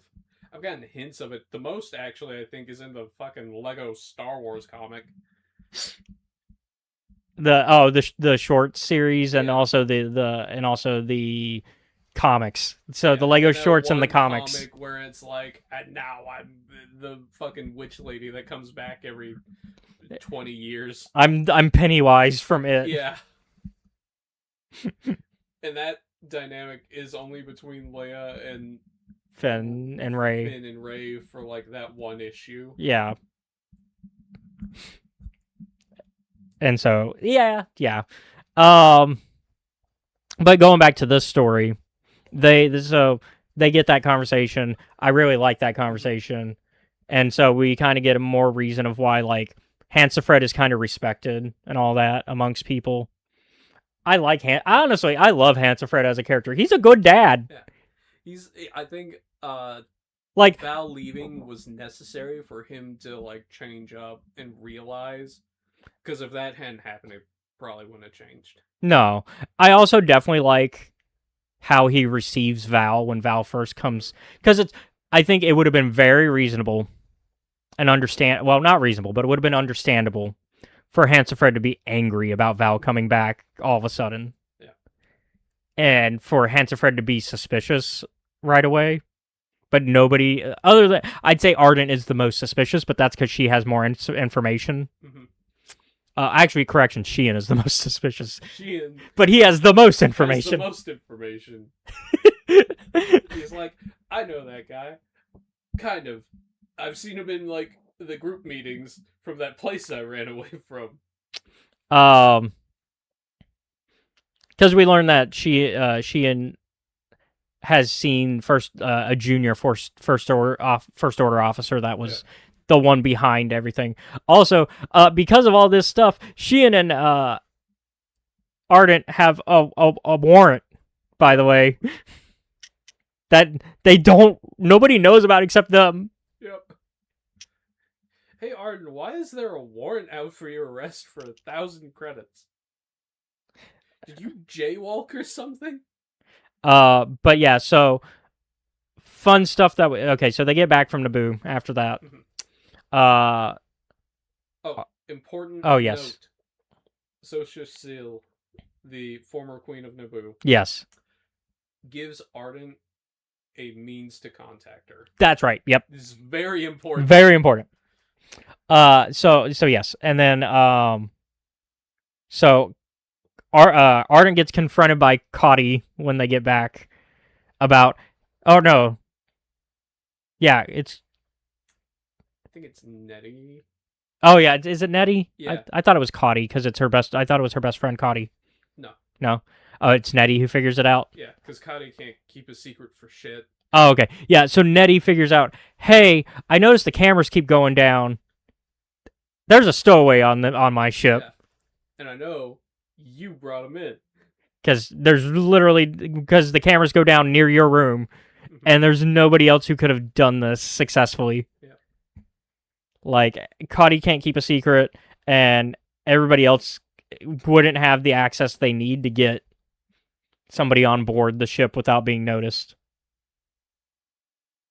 Oh, secondary important note, day one of the trip. Yes, it's disembarking on Arden's 18th birthday, but her dad gave her a master key as a Yes. gift. Which This is is also important. which is also extremely important, not just because of what I know we were about to talk about, but also because of the themes we were just talking about family and stuff, and how like Val had originally been given a master key before his whole Hoth debacle. Yeah. Because he was gifted that. Because basically, Hansefred's whole thing is like, oh, I'm going to pass on the ship to my kids, because this is what me and my wife would have wanted. And so, like, and also the Quays are known for having a big, like, it's a big deal that they're in charge of the Star Tour thing, because like they are they are galactically known. People know of the family. Yeah. Like, they have a history of, because of the mom, because Quay is not Hansefred's name. Yeah. It is their mom's name. And so, like, their family being wayfinders is once again also a known thing. They've been doing this for like generations. Yes, and so, and in fact, we learned about Hansefred's backstory of him basically coming from nothing. Yeah. And then falling in love with their mom. And God, I love his story so much. Hansefred is such a good character. I love him because he's a good dad. He doesn't have information that I think there was a point where Ardent should have gone to Hansefred, and we're about to get to that point. Yeah. And that point is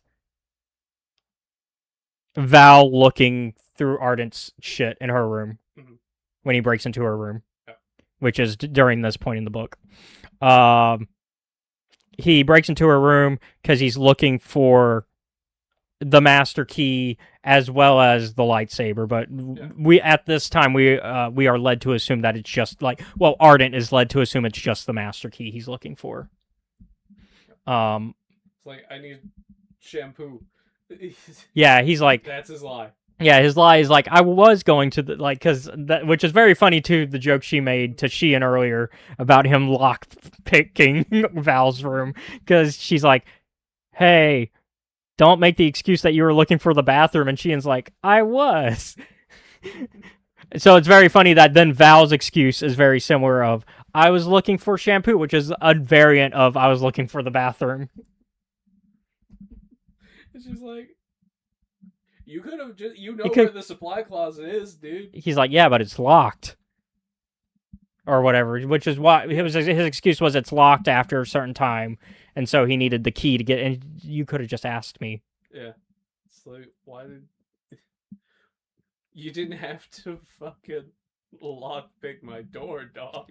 I think this is the point where she should have gone... I think because this is when she puts two and two together, ultimately, that there's something fishy about Val. I think this is when she should have gone to her dad about everything and just laid it out. Actually, no, correction. The point is when Sheehan basically just goes, hey, actually, no, I've seen your brother. He is... Hey, your brother's like a member of like... the fascist government. The Hitler Youth, right? You do know this. And she's like, no, my brother's not a fascist. Which the book actually just straight up uses that word. I'm actually kind of, because I don't think Star Wars has ever like straight up just addressed the fact that it's like, at least not in straight words. It straight up said it. They've tiptoed around it, but they've never straight up gone fascist. Yeah, just... So I think it's interesting that this is the book that does it. But also that kind of fits the young adult book trope of usually being about like dealing with these type of themes on top of the romance. Like, look at Hunger Games, look at the Divergent series. It makes sense. Weirdly enough, Star Wars fits so well into the young adult romance genre that I'm surprised we haven't had more of these. I mean, It keeps avoiding it. yeah, the only other example I can give is Lost Stars, which we haven't read yet because it's much further in the. It's about in the same era as well, it goes across all of the Galactic Civil War and ends in the end of the Galactic Civil. It ends with the Battle of Jakku because everything ends with the Battle of Jakku. But it's the Claudia Gray novel that got Claudia Gray the career in Star Wars authorship that she has. I'll never forgive her for what she did to Marta and Kethba. Like, that's the book where everybody was like, we need more books in Star Wars from this lady. And then every 10 books we get a Claudia Gray novel, which is great. Nobody can complain about that. Yep. Because it's always a good book. Anyways. Yep, back on topic. So, yes, so I think this is the point she should have said something she doesn't. And so, instead what happens is they get to the Tatooine part where, once again, Val is keeping a very close eye on them. And then, because now everybody kind of knows about everybody. Yeah. Val and Ardent had an argument about it. Oh, just a fun thing. Cian and Arden did have an argument after the Alderaan stop. Oh, yes. Because is this where he first initially is like trying to tell her about something? Something, yeah. I can't remember the specifics of that fight. I know the one before we get to Tatooine is when they fight about her brother. And basically he's like, no, like they just straight up fight, and he's like, no, he's First Order. Mm-hmm. I know this for sure. I have seen it, and she won't. Yeah, I think the first one is more of a like, what do you know? Yeah. Argument. It's the usual romance thing of like you've got the sheltered one and then the non-sheltered one, and they're arguing their philosophies of life with that. Like, you've been up here living in your ivory tower, essentially. You don't know what it's like. And so. Anyway, hold on to that broke ass lightsaber. Yeah. So. Don't trust your brother. He's weird. We get a official. Okay, we're gonna say bye, but we don't want to say the word because at this point we have started to fall for each other. But also, you have to get off the ship safely for this to happen. So, here's your lightsaber back. All right. And then also, we're going to use the droids to kind of keep an eye on Val. Yep. Val's gone off already. He's going somewhere. The droids are going to make sure he stays away from you while we get you on a ship. While we just get you off this ship and onto No. Oh, yeah, they don't confirm trying to get him onto another ship until a little bit after this. Like, we need him to get off the ship.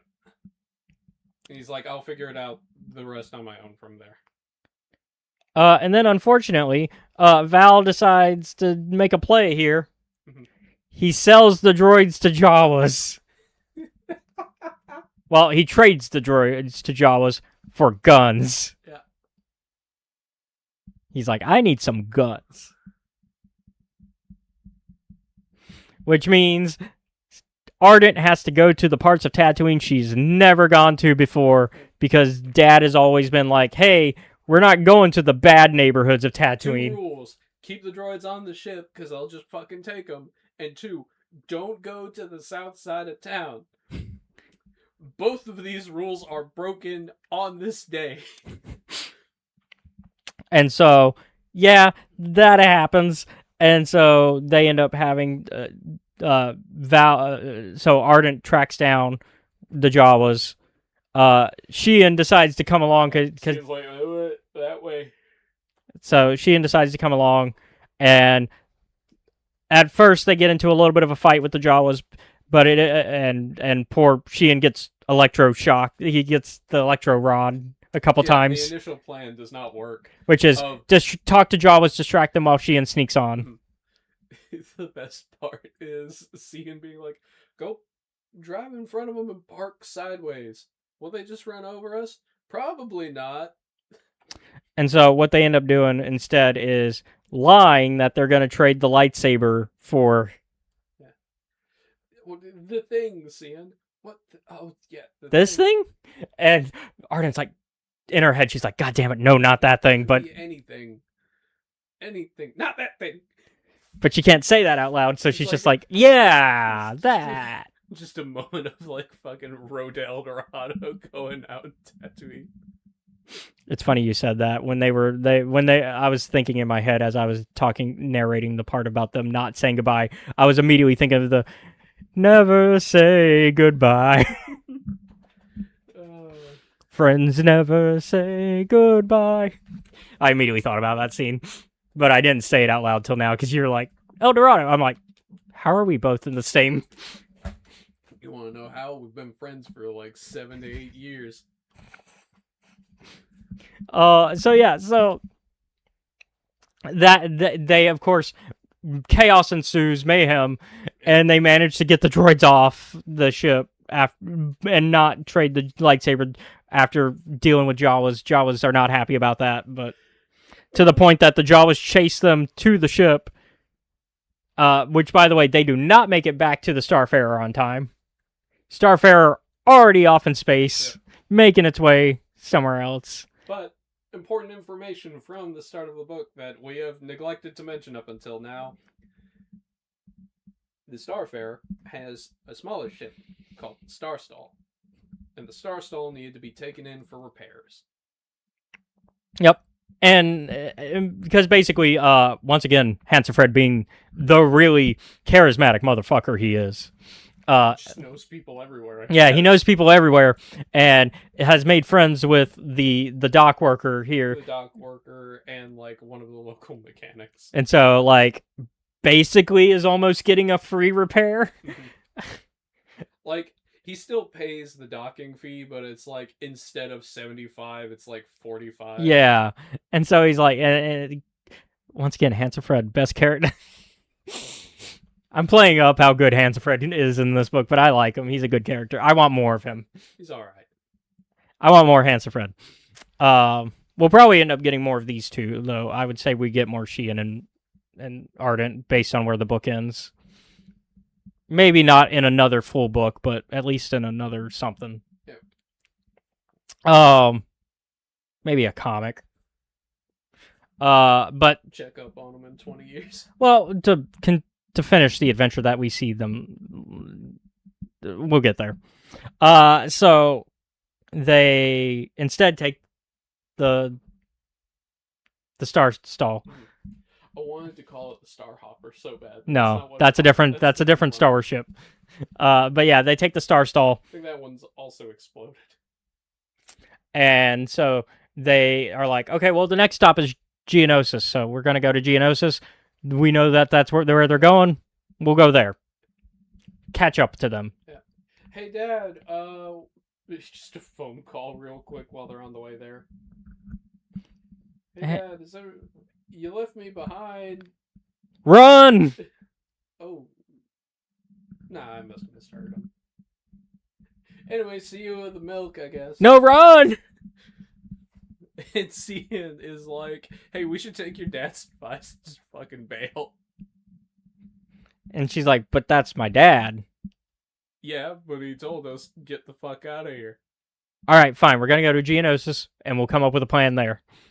Essentially, or something like it. So it's like, yeah. Yep. Because maybe we'll run into them on the way there. Mm-hmm. So, Geonosis, nothing really of major impact happens there.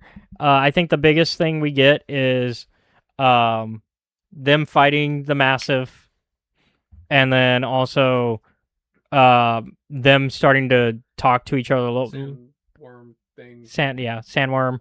And then Sheehan also kind of opening up a little bit about himself, not fully, where he's like, oh, I'm an archaeologist. Yeah. If you really need to know. Yeah. Which is why I've got the lightsaber and why I'm being chased. That's what's going on. I'm an archaeologist. She's like, I don't believe that, but also why not? And like he talks about some cool stuff actually for me as a Sith and Jedi nerd, where he's like, oh yeah, there's that my mentor, she was taking like that because that big thing in Palpatine's office in the prequel trilogy, that was stolen from Malachor. Yep. And we were going to bring that back because my mentor kind of believes in just restoring items to their place. Yeah. Indiana Jones, this woman is not. She's the opposite. She's like, it doesn't go to a museum. It goes back to where it came from. Because we should respect the items and where they were. Because it seems anytime those things are taken away from where they go, bad things happen. Yeah. This is the correct assumption to make.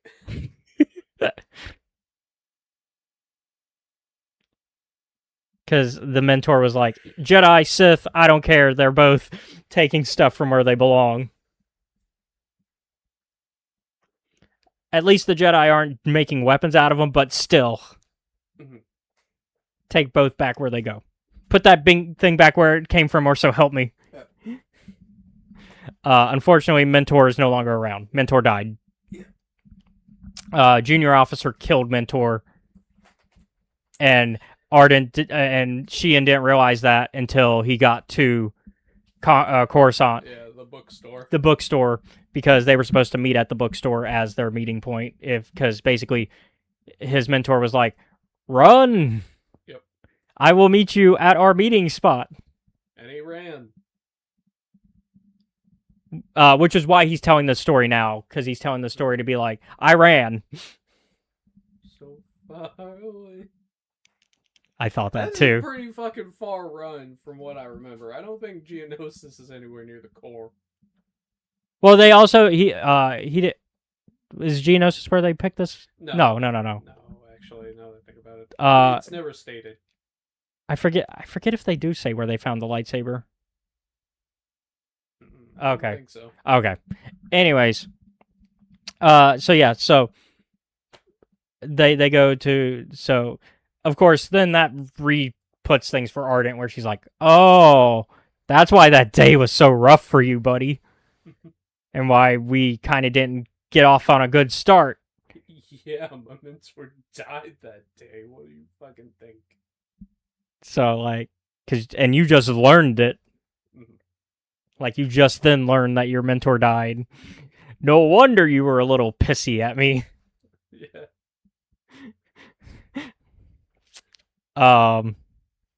So then they leave Geonosis after they realize that Val has taken over the Starfarer, and so they decide to go to the mentor, the planet that where this kind of started for Sheehan. Because they're running low on fuel. She says she can't hear you, so you might want to go ahead and hold How your about mic. now?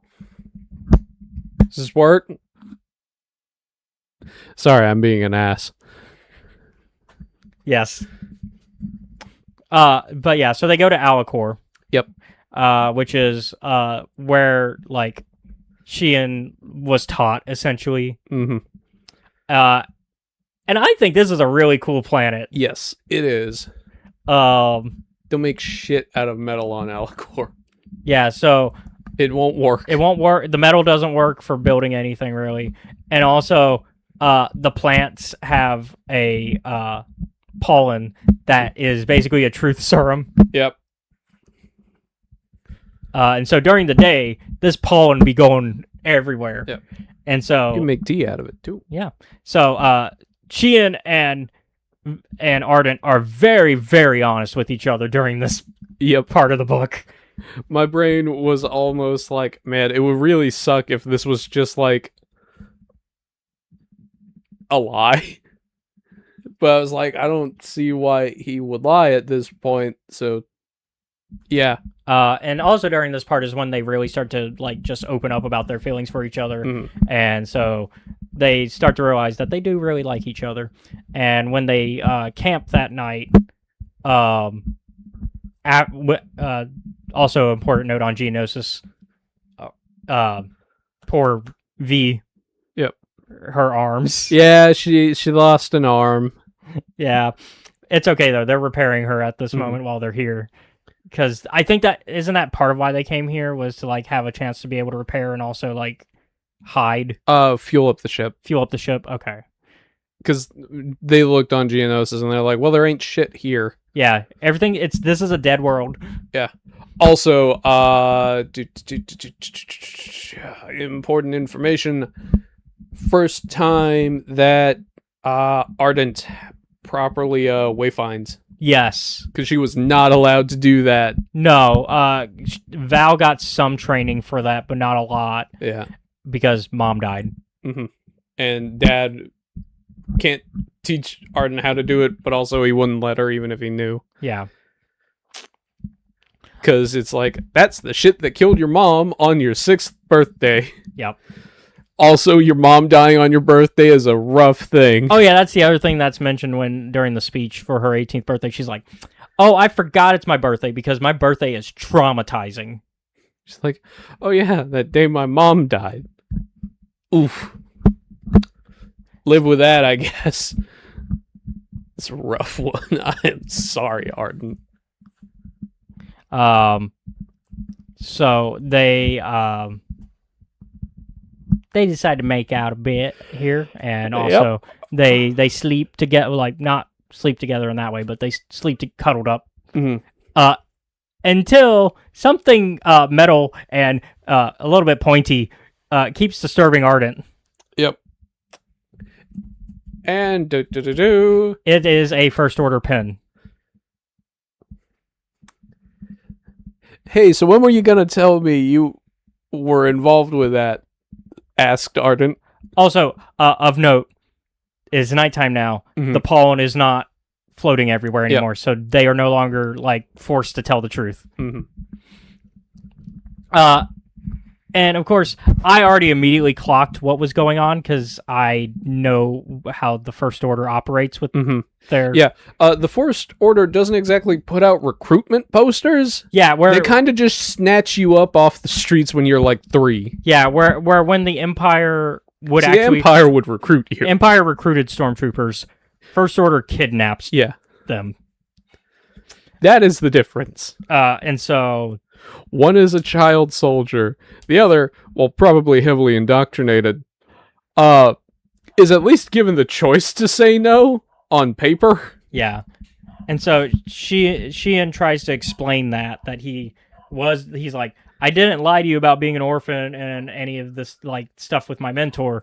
I just left out the part that I was kidnapped as a child. But Arden is not here. Why should I believe you? Yeah, which to be fair, fair enough. In this moment, it's understandable for her to be upset about that. Mm-hmm.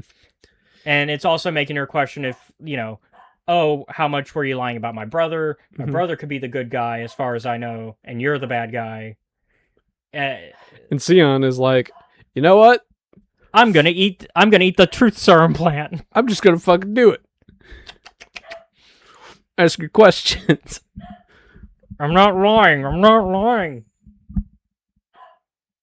And so, that's good enough for her. And she, in the middle of this, she's like, spit that out. You don't know if it's poisonous or not. He's like, it's okay. My mentor tested that already before she died. Yeah, I know that would have worked.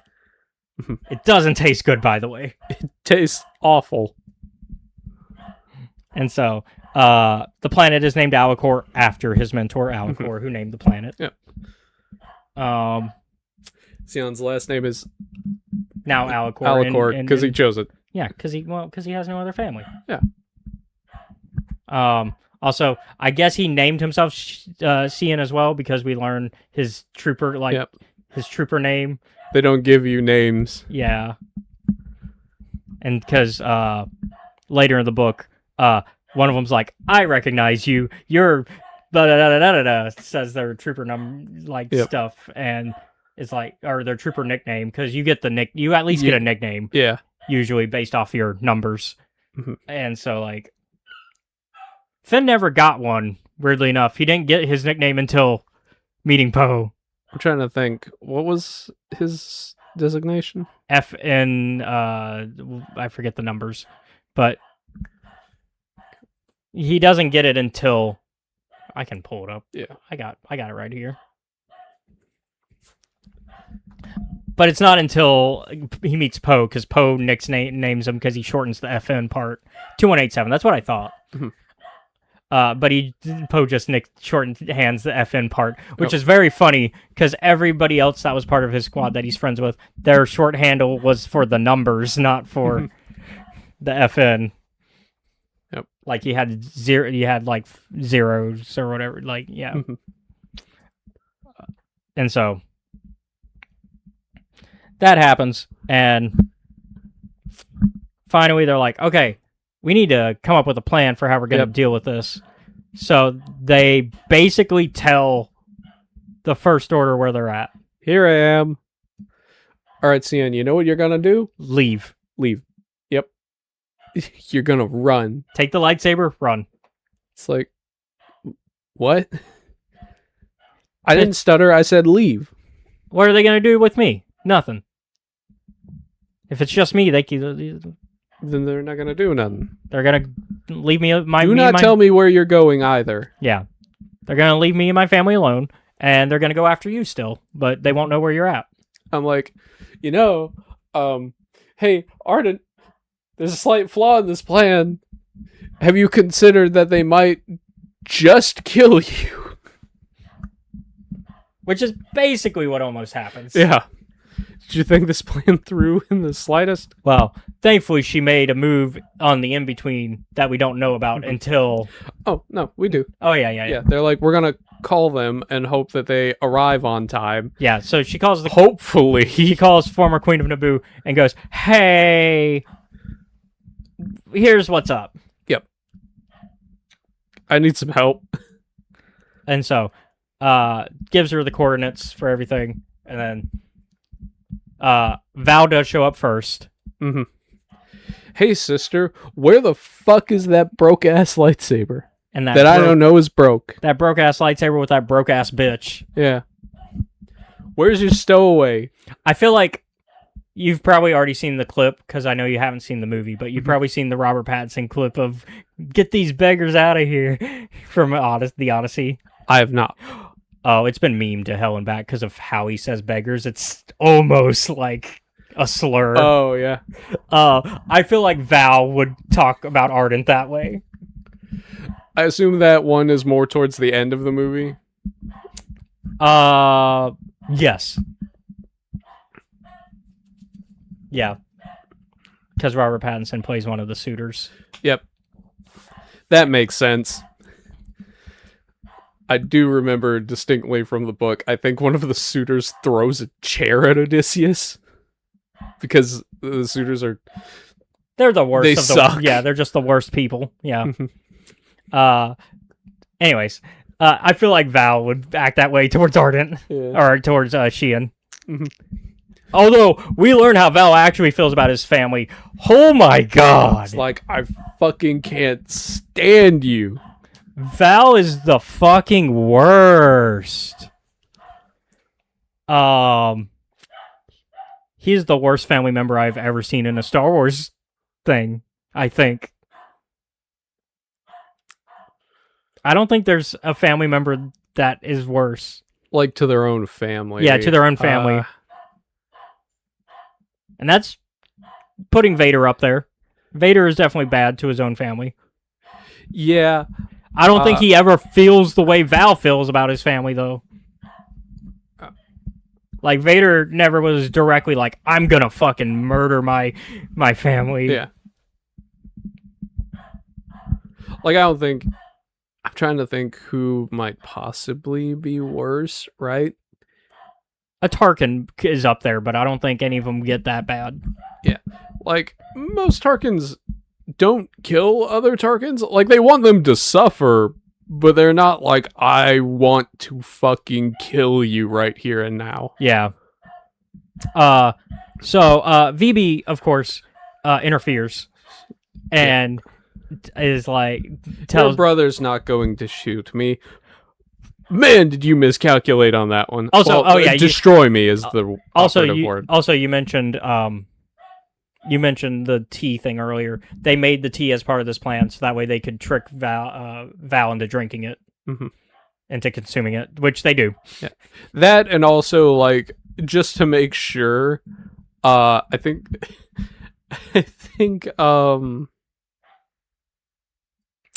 Ardent also rubbed the pollen like all over her clothes Yes, too. she did. Yes. So to make, and I think that's what actually gets him is the pollen on her clothes. Yeah. Because he rubs it on his face, and that's when he Yeah. starts like really hating his family, like letting all that shit out. Yeah. And so, oh my Like- god, VB almost had him. Almost. VB had him by the throat, literally. VB was choking this man and going, "Fuck you," essentially. And then, honestly, the way it's described, what he does to VB, if this was not a droid, That's brutal. oh my god. This is some. Thank God, Samurai Jack fights robots, not people. Because he basically blows half her head off. Mhm. No, not basically, does. Does. He just goes, boom, right there, and like, phew. Yeah. And unfortunately, that does mean because it's a case of, oh, it's a droid, they can come back. Nope, No. not where he VB shot her. VB is a special unit made out of.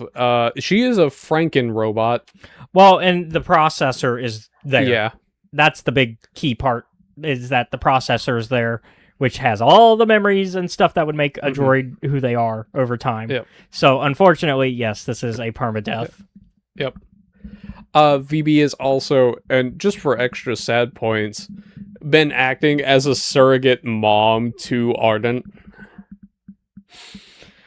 So on top of killing VB and then admitting that he wants to kill his entire family, Ardent is over Val's shit at that point. I think that's the turning point for Ardent. She's like, Yeah. oh, this is not my brother. They're like, he might still be in there, but there are like 3 years of hatred that would have to be gotten rid of first. And if that's not gonna be, we do not have enough time to unpack that. And I also, unfortunately think that hatred was already there when he left. Based on, like, what we get of Val as a character, I unfortunately think Val was always destined to go down this path, because I think he just resented his family so much after their mom died. I think it's their mom dying was the turning point for him. And based off the knowledge of Val that we have, I think by the time he left, he was already feeling this way. Yeah. Mom, it's the classic like formula for how do you make a bad guy, and the answer is you kill one of their parents, you have the other one become way too controlling And protective. and overprotective, so one of them will rebel way too much, while the other one is kind of like figures things out and is like, this sucks, but also like, what else is new? And one of them's like, you know what? Hey, in my time away, I've discovered, man, fuck you guys for everything that was going on. Well, But also, I've been hanging around people who enjoy that feeling. I was gonna say, and it's kind of topical. Mhm. It's very much Val went down the incel red pill pipeline, essentially. That's what happened. He met up the wrong people who got these ideas in his head that very much, like, he was probably already having some of, like I said, he already probably had some of these ideas, but now he's being pushed them even further and kind of being told he is correct for feeling that way, and also given validation through people that don't really care. They don't actually care, but they're going to pretend they care for the sake of Getting him to do their goals. Yeah. Which is very similar to that incel red pill pipeline that we see today on the internet a lot. It's the same kind of feeling. It's that my feelings are now validated. And, like, while yes, your feelings can be valid, there has to be a deeper discussion about why you feel that way and what parts of them might be a little bit too far. Wanting to kill your family might be a little bit too far. Crazy, I know. And so, it's very interesting seeing Val as that type of character, and that's why I feel like he could have been saved. I don't think, but I do think he already had those ideas by the time he left. He just, unfortunately, he was leaving for the wrong reasons and with the wrong people. Yeah. If he left with somebody from, like, X-Rebellion... I'm going to say if he just left and stayed uninvolved with it. Well, the problem is he left specifically because these guys made him feel valid for leaving. So, if he had gone with, like, actual people who genuinely cared and wanted him to explore the galaxy, that'd be different. But that's not who he went with. Yeah. Looking at you, spectacles. Oh, yeah. Also, yeah, the Civil War buffs are actually First Order as well. That's the other, yeah. Yeah, that was the other thing. I was like, all right, well, I already know what you're going to be. Yeah, so turned out they were his buddies it on was the inside like, as well. Why do we need to care about Gorman? That was like, okay, well, why you are. Yeah, why? Yeah, I was also like, if you're a Galactic Civil War history buff, that's like the pivotal moment in the Galactic Civil War. That's one of why I would call, like, powder keg events. That's like being an American Revolution history buff and going, why do I care about the Boston Massacre? Yeah, it's a pretty accurate one, yeah. A little less bloody than the Gorman Massacre. Well, I don't know. The Boston Massacre was kind of bloody. 5 people. Yeah. As opposed to an entire civilization. That's true. I'm trying to think what a good equivalent would be. The Alderaan one, like I said, is kind of like not caring about Pearl Harbor and being a World War II buff. Which they were also disrespectful about that one. Yeah. So... Sion got mad in the Alderaan one too, but his reasons are a little different. He's like, you are selling a rock. And she's like, that's going to help to go feed the people. And he's like, they're still selling their home. Yeah. Which...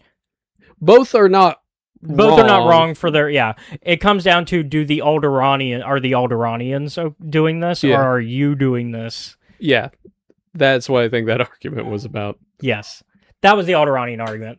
That was the post-Alderaan argument, was about that. Because he was lockpicking with the Alderanian rock that he stole.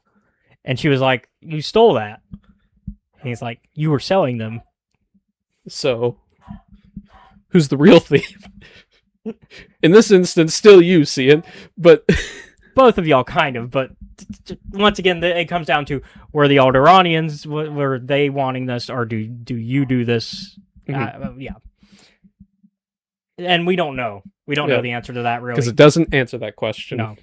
Because it's a hard one to answer. And honestly, I think that helps this book. It doesn't answer everything. Yeah. Let's see. So, at this point... more people show up to make things worse. Hux shows up. And I assume at this point it's young Hux, based on where we probably are in the timeline. It's gotta be, right? Yeah, I think Dad Hux has already been killed. You don't know what happens to Dad Hux. You just know he's dead. I do. It's great. I know he's dead. You know he's murdered. That's about it. I know you killed your own dad, Hux, but I don't know the context. It's great. We'll get there. In like 5 years. I'm not surprised. Imperials tend to... Fascist governments turn on their own all the time, yeah. I was gonna say... maybe Hux hated his dad more than Val. He might. Yeah.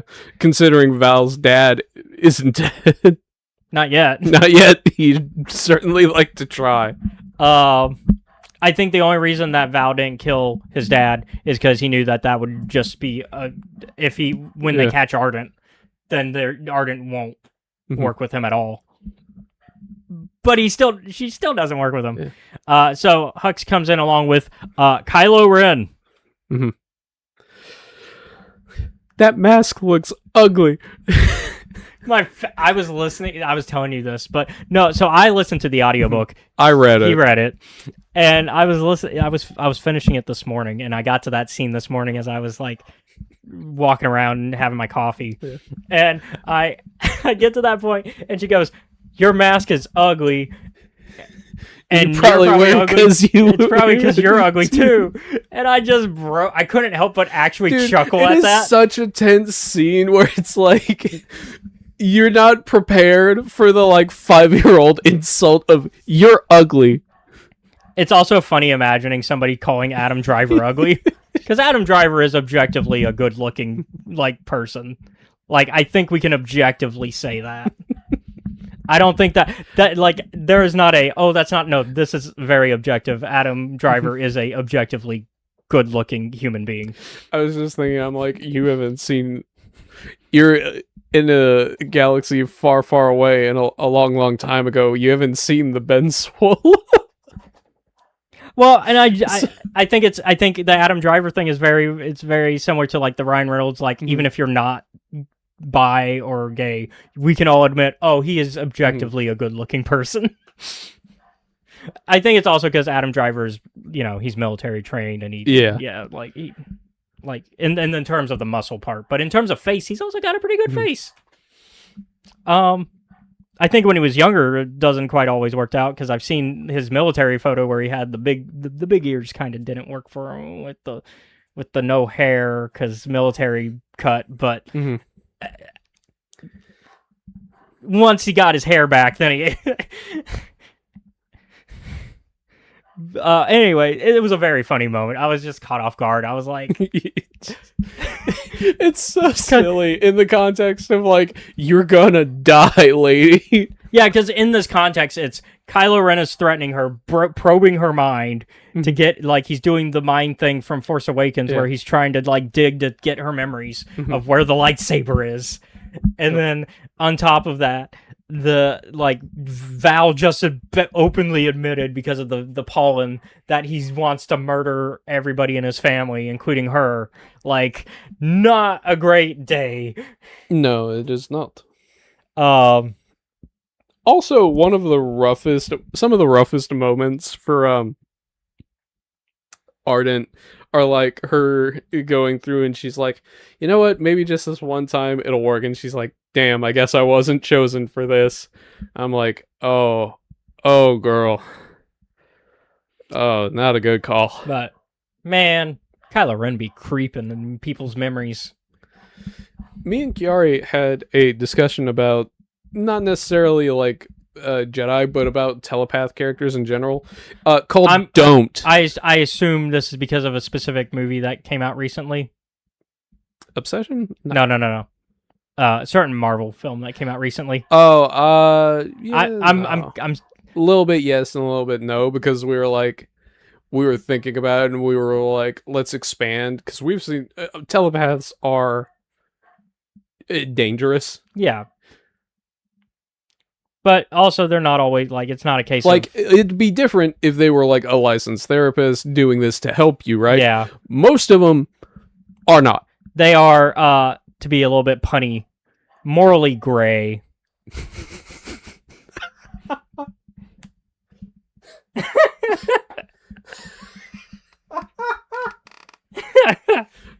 Yep. Have you seen what she was like? I watched the movie. Okay, cool. Have you seen what she was like at 16 in the comics? I rarely use this word to describe. Adult Jean is a lot more calm about that. Not as like she could if she wanted to. Yeah.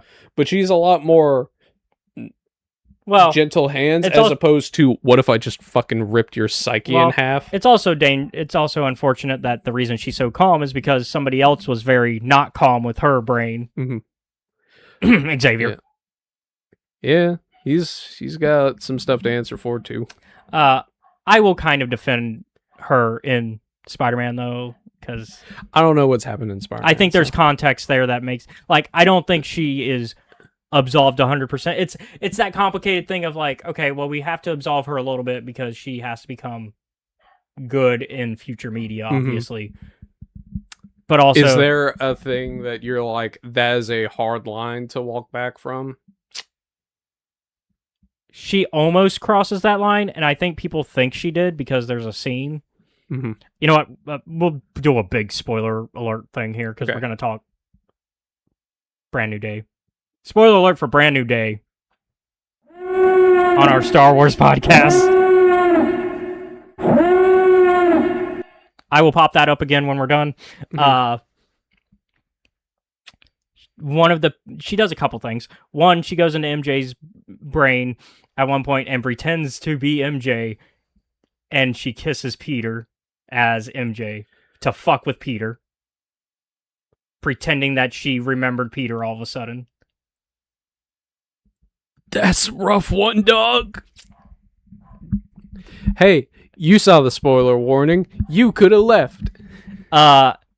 She also then has MJ jump off the building once Peter realizes this, which could almost kill MJ. Thankfully, Peter saves her.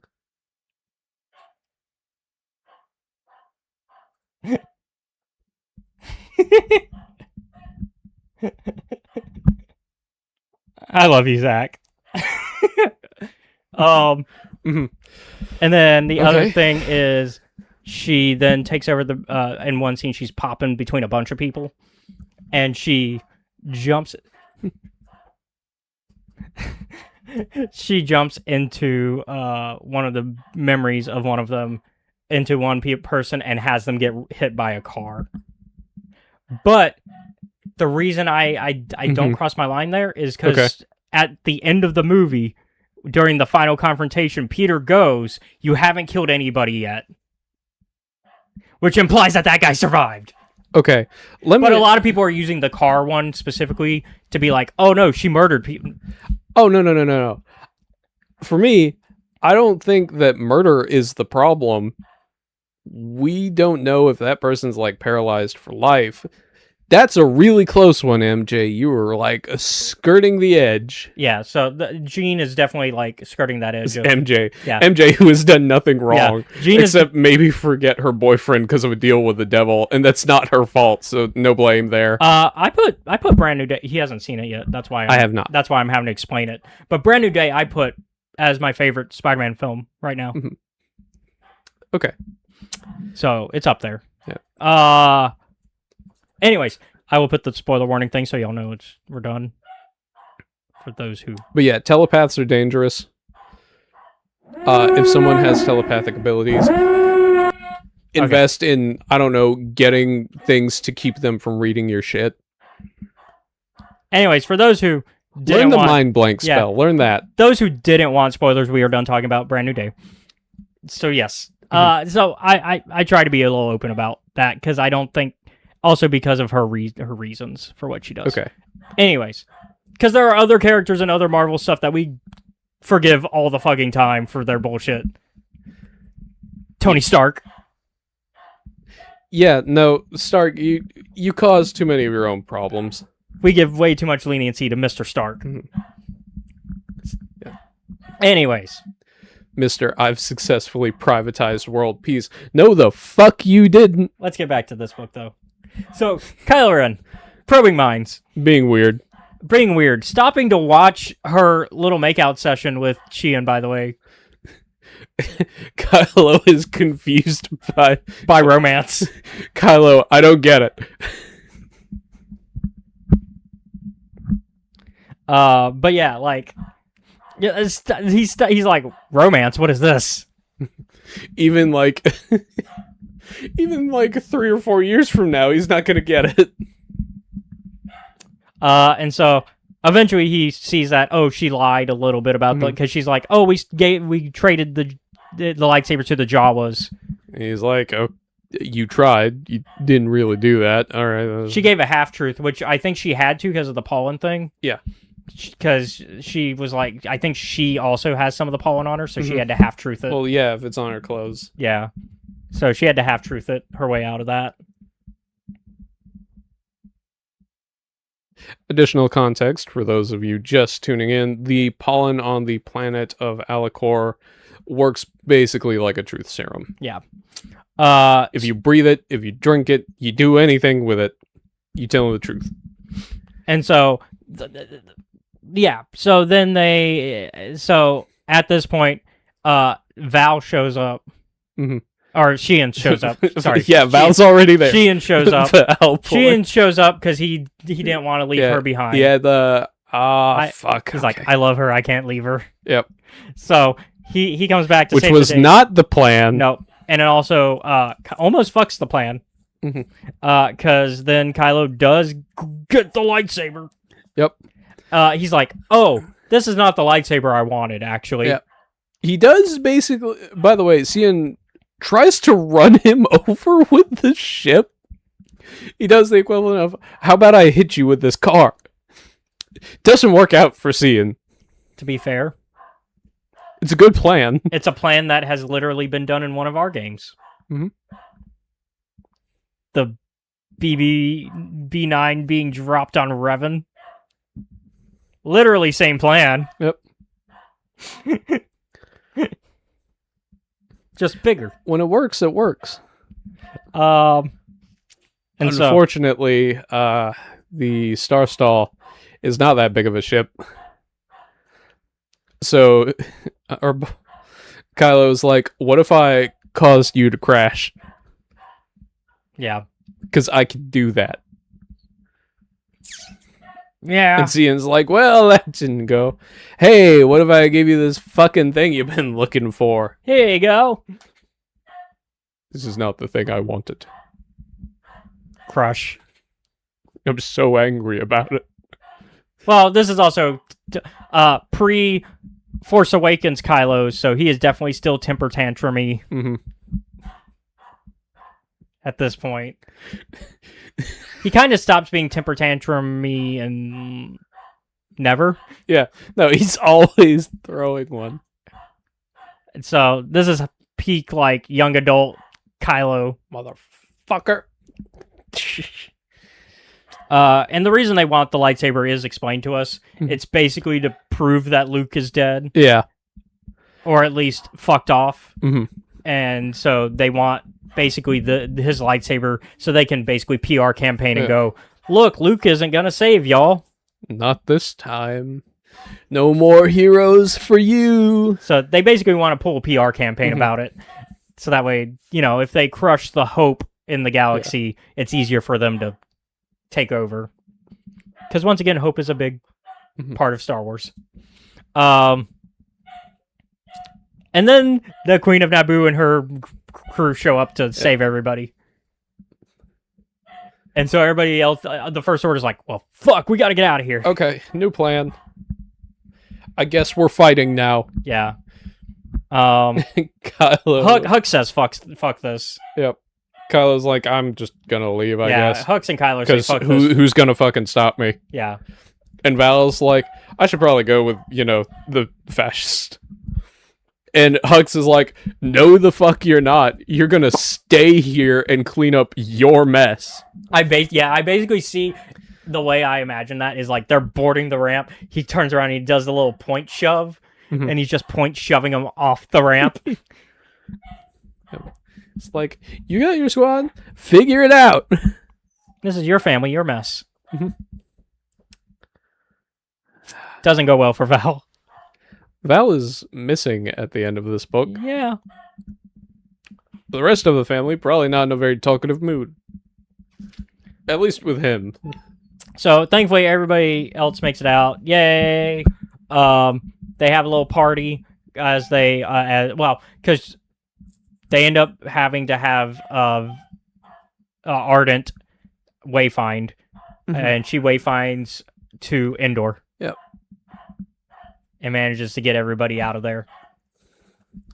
Safe. Hey, made it to the final destination of the tour. We did it. Hey guys, we had a little pirate problem, but we made it. Whew.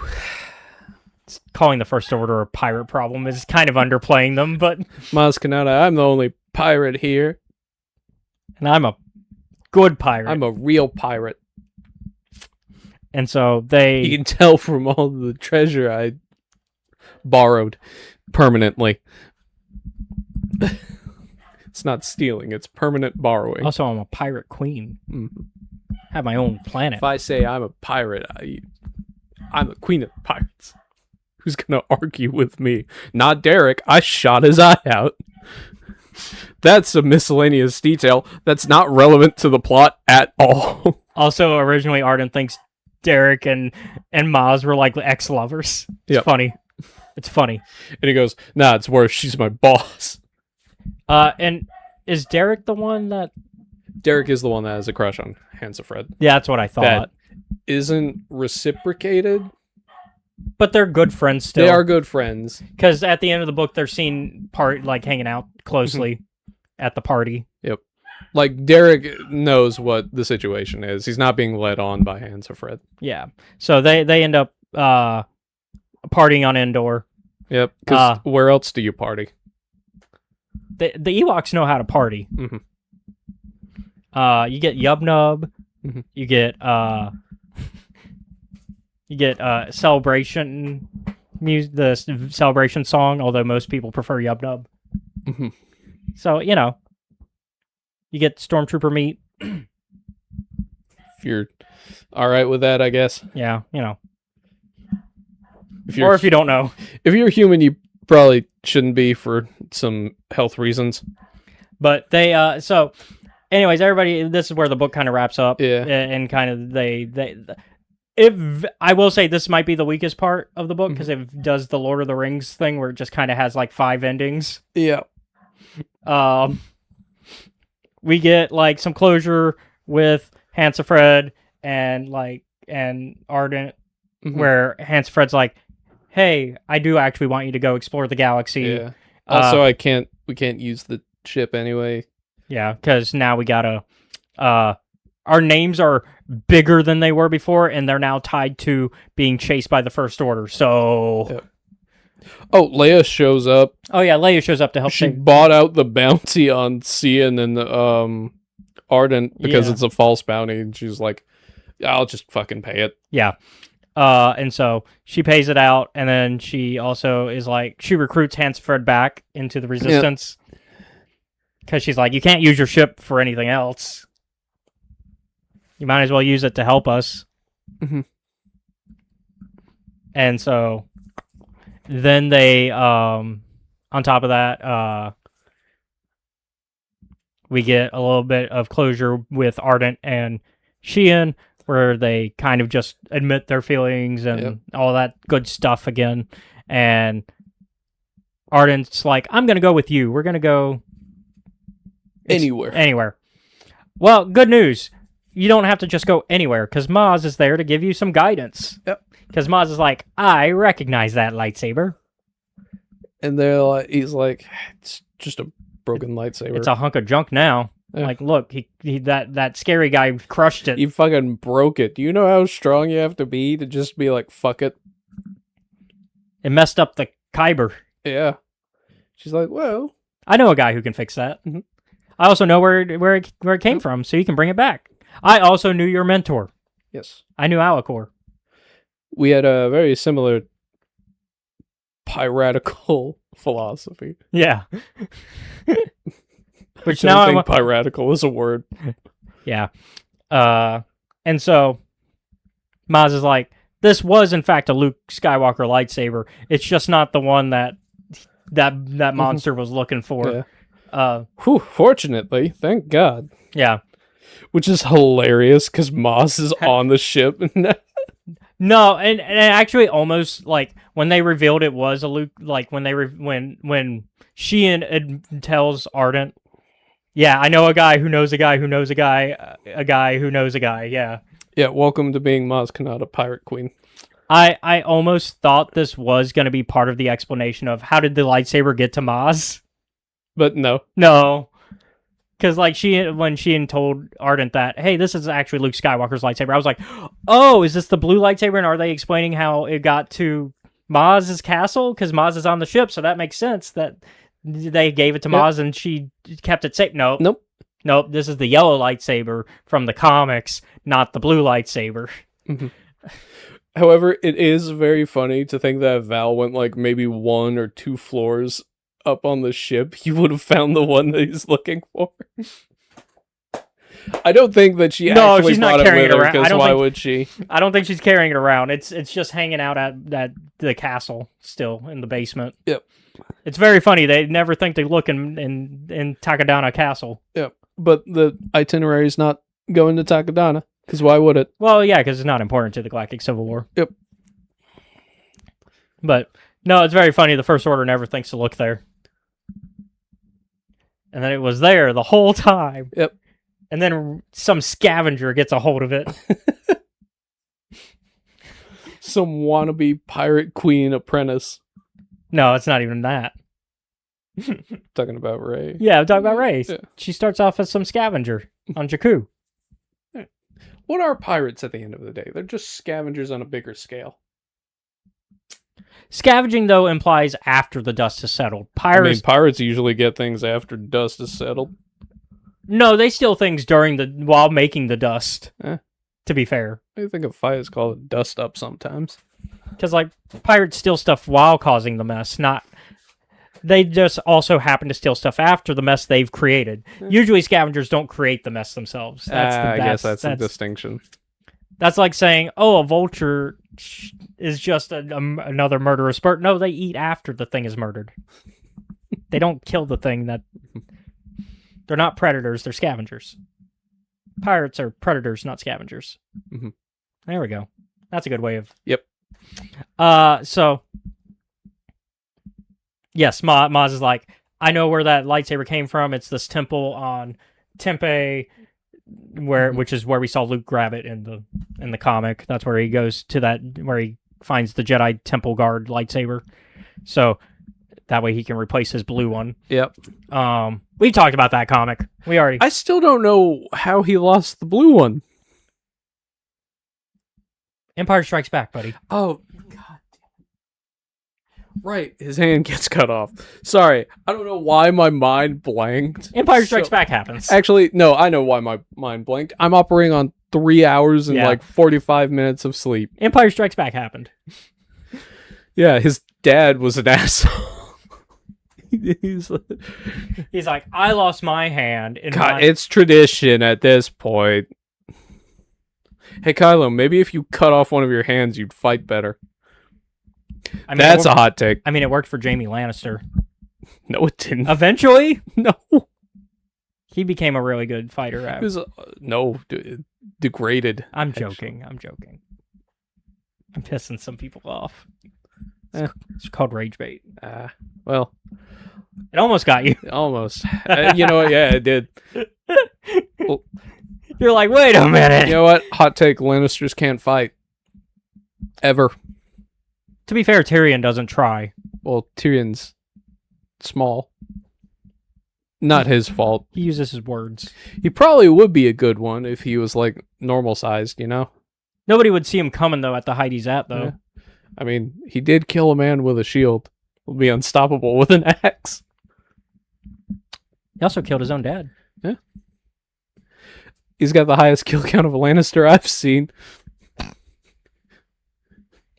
Well, no, Jaime has a pretty high... On-screen... No. I don't think I've ever seen him kill anyone. We know for sure one person he killed. Yeah, but not directly. You're saying a stab in the back isn't directly?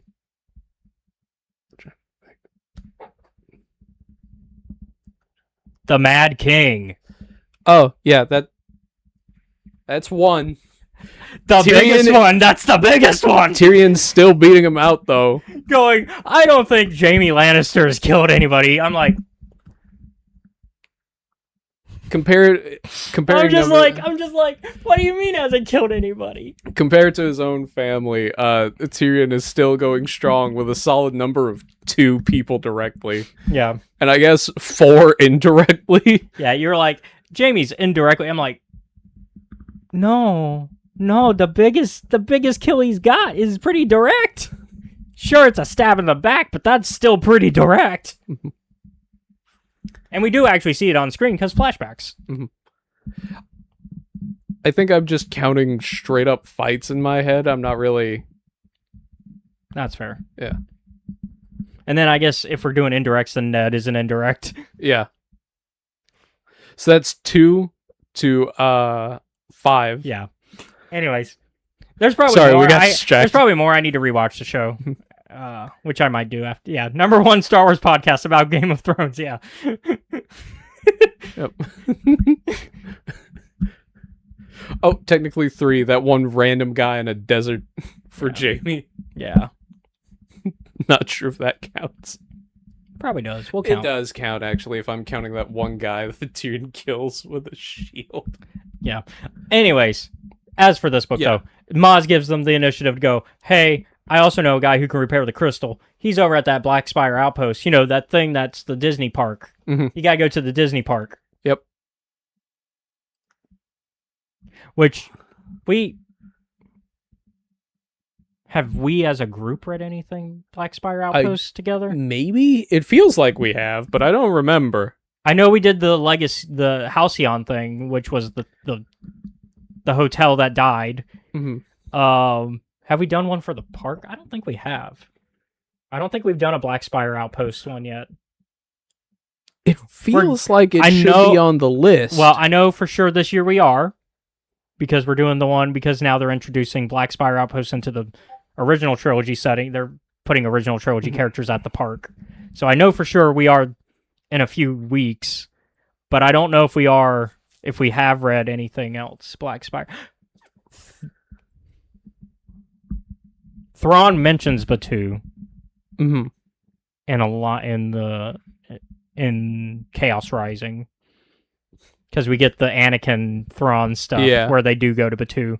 But we didn't go to Batu in those books. No, it's like it's a because place it's a tie into the other future Thrawn book where we do get that adventure. So because they give us third point of view of that adventure, but they don't take us on that adventure because they're like, oh, you got to read the other book for that adventure. Which technically that book came out first, which is why they were able to get away with that. We read them out of release order but in chronological order. So what you gonna do? What are you gonna do? Because technically the rest of that book doesn't take place until the later.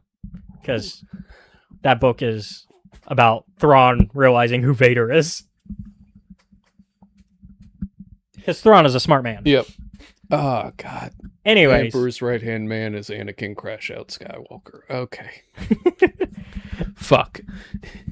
Anyway, so they're like, okay, we gotta go to Batu, put this lightsaber back together, then we can go to Tempe's and bring the lightsaber back to where it belongs. Tempe and bring it back to where it belongs. Which is where the book ends. Roll credits. Dun, dun, dun, dun, dun, dun, dun, dun, dun, dun, dun, dun. I couldn't do it. I figured you could handle it. Okay, where are we at on this book overall? I want your number first. I'm going to give it a solid 9.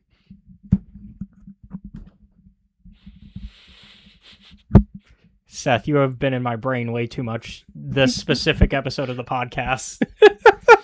First, the El Dorado thing. What was the second one? There was another joke somewhere. And now we both are giving this book a 9. I don't know, man.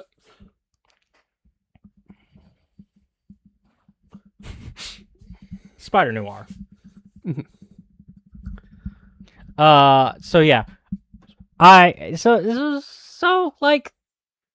This book is so good. And I'm glad this initiative is happening. Mm-hmm.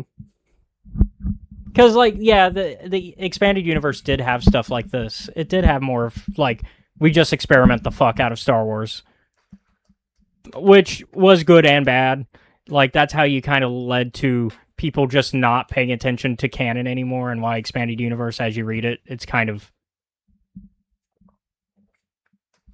Yeah, it's kind of a mess.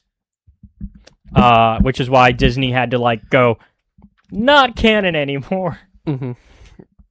They had to reset the board. Because otherwise you had, like, Chewbacca dying to moons being dropped on him, and, can we clone Jedi? Yes. No! From the same man Oh, who has seen Jedi, the Force be cloned, and then gone, no, you can't clone the Force. It's like, buddy, you saw that. You've seen that. What do you mean you can't clone the Force?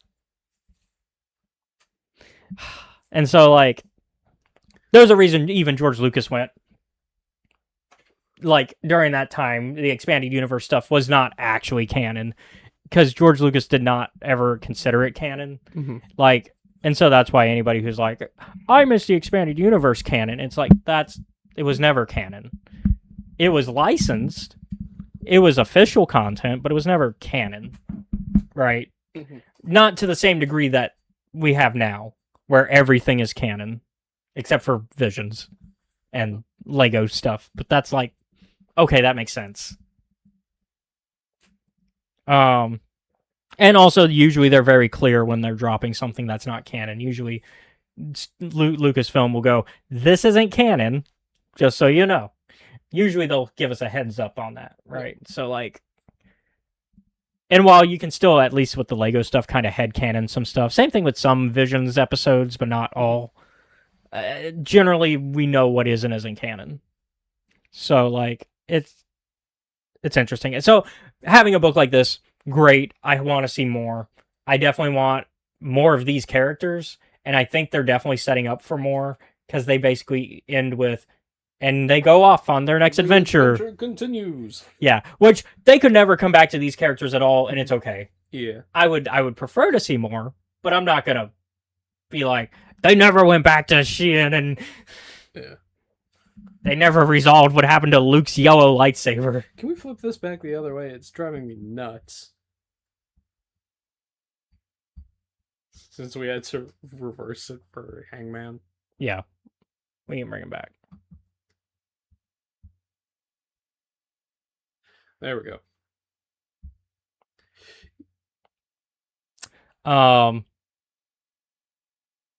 Yeah, I you know, at the end of the day, that's why I kind of give this a 9. It's experimental, but in a good way, and it really works. Mhm. Like, I really like Sheehan and Ardent as characters. They're great. I love their dynamic, and it's very believable for the story that's being told. I love Hansifred. Hansifred's honestly one of the top Star Wars dads. Top Star Wars dads. Which, I mean, I guess that's not a hard competition when we got Vader. Yeah. Was talking with Kiari and John about this morning. I was like, it is funny to remember that Luke essentially grew up in cartel territory. Like, I mean, down the street from it. Yep. And then, like, It's like, why is he so tough? It's like, Luke is he's from the streets. Yeah. And then, I mean, also not hard competition when Han Solo is also in the competition of dads in Star Wars. And Yeah. I'm sorry, folks, no matter what timeline, whether it's expanded universe, aka Legends, or canon, Han is a terrible father. Yeah. Or at least not a good father. Maybe not terrible, but he's a not good father. Lando at least tried. He did his best, but we don't get much about Lando's parentage. We don't get a lot of Lando being a parent. We just know he was, and he tried. Mhm. Any other parents that for dads? Django. Django's actually a good dad, Yeah. weirdly enough. He's a good dad. Weirdly enough. Best person? Maybe not. But he is a good dad. Maybe teaching your kid to be a bounty hunter assassin, not a top. But in terms Dad of thing, like but- strictly parental things, pretty good actually. Yeah. But How many? God, I wanted to send you a meme about it a long time ago. It's the one bounty hunter is like asking Django, "So how many kids do you have?" And he's like, 50 million. And they go, "What?" He's like, "Yeah, but I only care about this one." So if we count the rest of the clones as his sons, probably not the best parent. we're not going to count the rest. We'll count. Okay. Since he specifically asked Boba, he's like, I want one genetically unmodified. Also, you could argue that the rest were put up for adoption to the Kaminoans. By the logic of if they're his kids, then does that mean he put his kids up for adoption? I guess.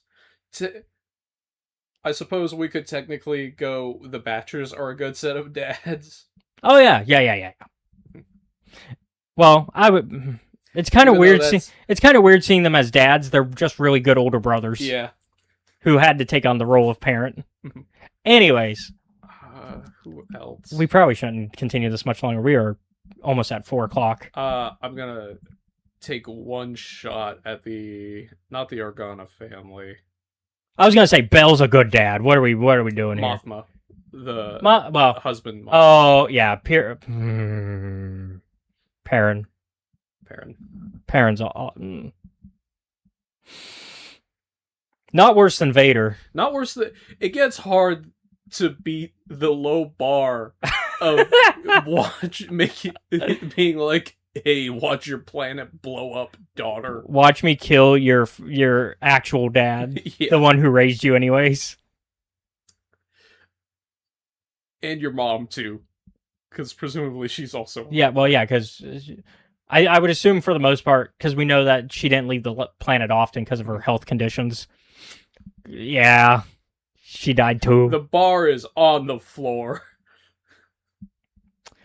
Anyways, It could not get any lower.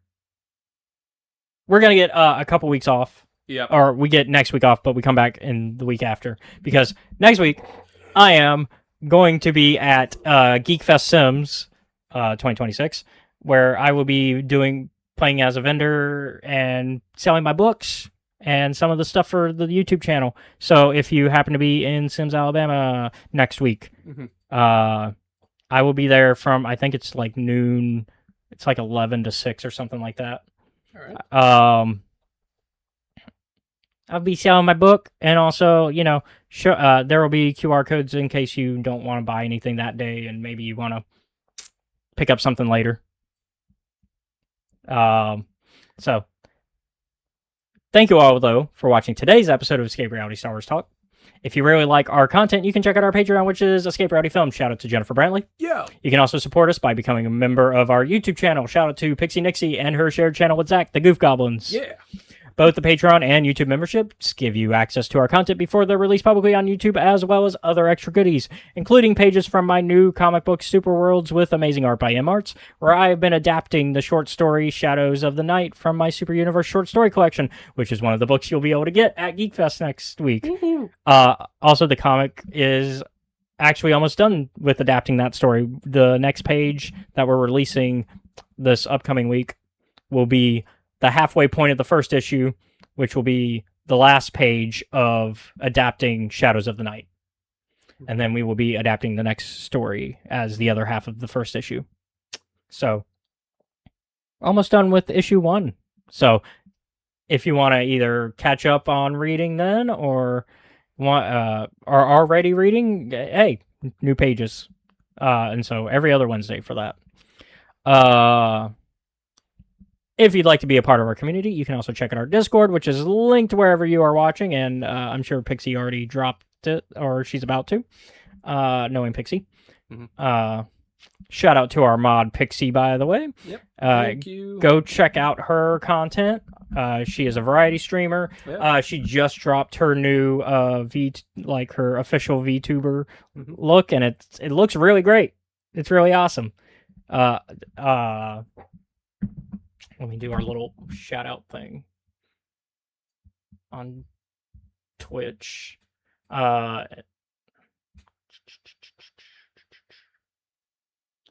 And also, while I'm at it, also shout out to the artist who did that for her, Trill.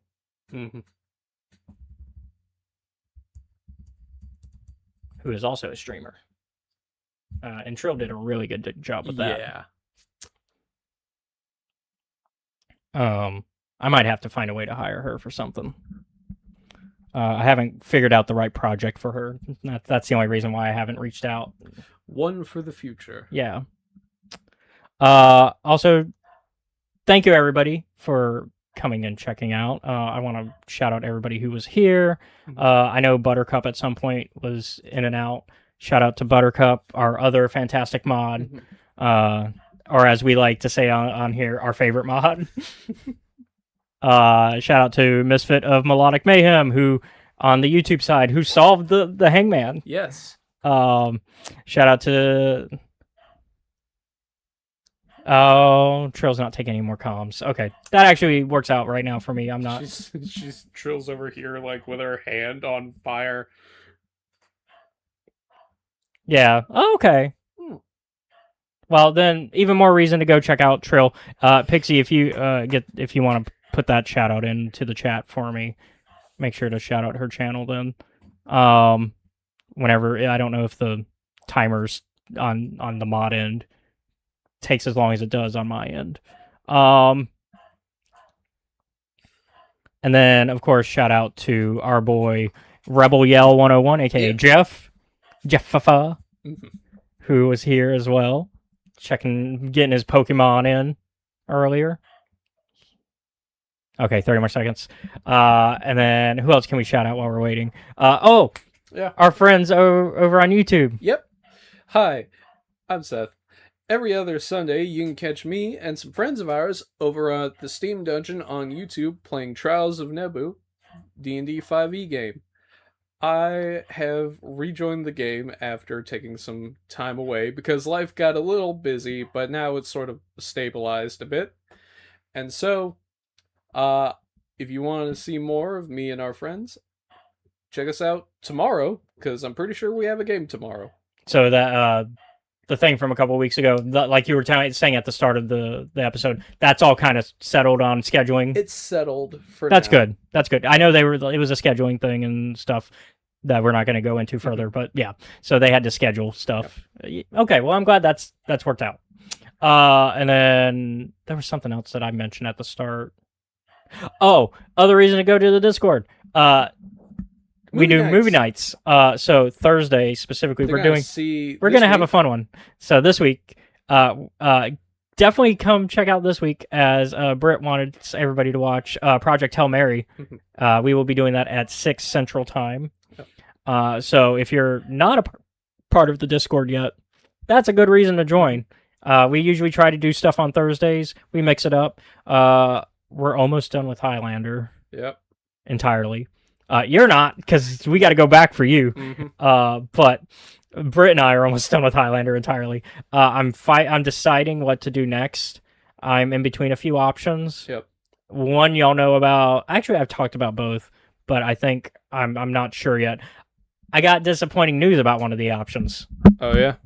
What's the bad news? So one of the options was the Spartacus TV show. Mm-hmm. So you know how I got really excited about the end of the House of Asher season 1? Yeah. And we talked about, they made that big change to the timeline. Mm-hmm. Stars canceled that show. Oof. So no season 2 of House of Asher. Which pisses me the fuck off. Oh, no. So your two options have become an option. Well, I would still probably watch Spartacus again with y'all, even with that information. It's just like, I don't know if I would watch House of Asher at that point with y'all, because I'm like, why get invested in the what if timeline? Yeah. That doesn't expound further on its biggest critical point. Although, according to the showrunners, they are shopping it. They are trying to find somebody else to air the rest of the show on, but until that happens, I guess that's the good thing about maybe it not being owned by Starz. I don't know the licensing on all that for the Spartacus show. But Stephen S. Tonight has been like, yeah, we're shopping it. Which is weird, because usually Starz is not usually the kind to get upset about first season numbers. Usually Starz is willing to give shows a pretty good chance. So that's what threw this really weirdly out of their realm of normalcy, because usually Starz will give a show a second season, even if its numbers dropped a little compared to other shows. Because House of Asher didn't have the best numbers, but it had decent numbers for what it is. And it even kind of got its numbers back near the end, but I just realized that House of Asher can be abbreviated to HOA. Yeah, it's the HOA, yeah. But Let's see. and then on your end, we're watching. We're gonna switch to Cyberpunk now that we finished the current JoJo's arc we were watching. I figured 3 seasons of JoJo's was enough to warrant a break. I wanted you guys to kind of get to the end of what I'm gonna call the Dio seasons. Yeah. Which are really 1 and 3, but part 2 is a fun little break. Yeah, and then isn't the newest season also kind of sort of have Dio, but also there's only one episode. We do not have to worry about Steel Ball Run. I know, because there's only one episode and Netflix is taking its time. Because it's not part... Well, I know it's also not part canon. Of the it's also JoJo land. I also know it's not canon. Which is a different thing. I also know it's not canon, yeah. We'll probably still watch it when it's done. I can't wait to see how you guys react to what Araki thinks what people from Florida look like. But we'll probably still watch Steel Ball Run when it's done. The problem is it probably won't be done for 5 years at the rate Netflix is going. Let's see. But yeah, I'm going to take y'all through Cyberpunk Edge Runners. Yep. Because they have a new season coming out. But yeah, so reminder, as we're officially coming out for the episode, this week, Thursday, 6 p.m., we are going to watch Project Hail Mary and see if we can make Seth cry for a spider rock alien.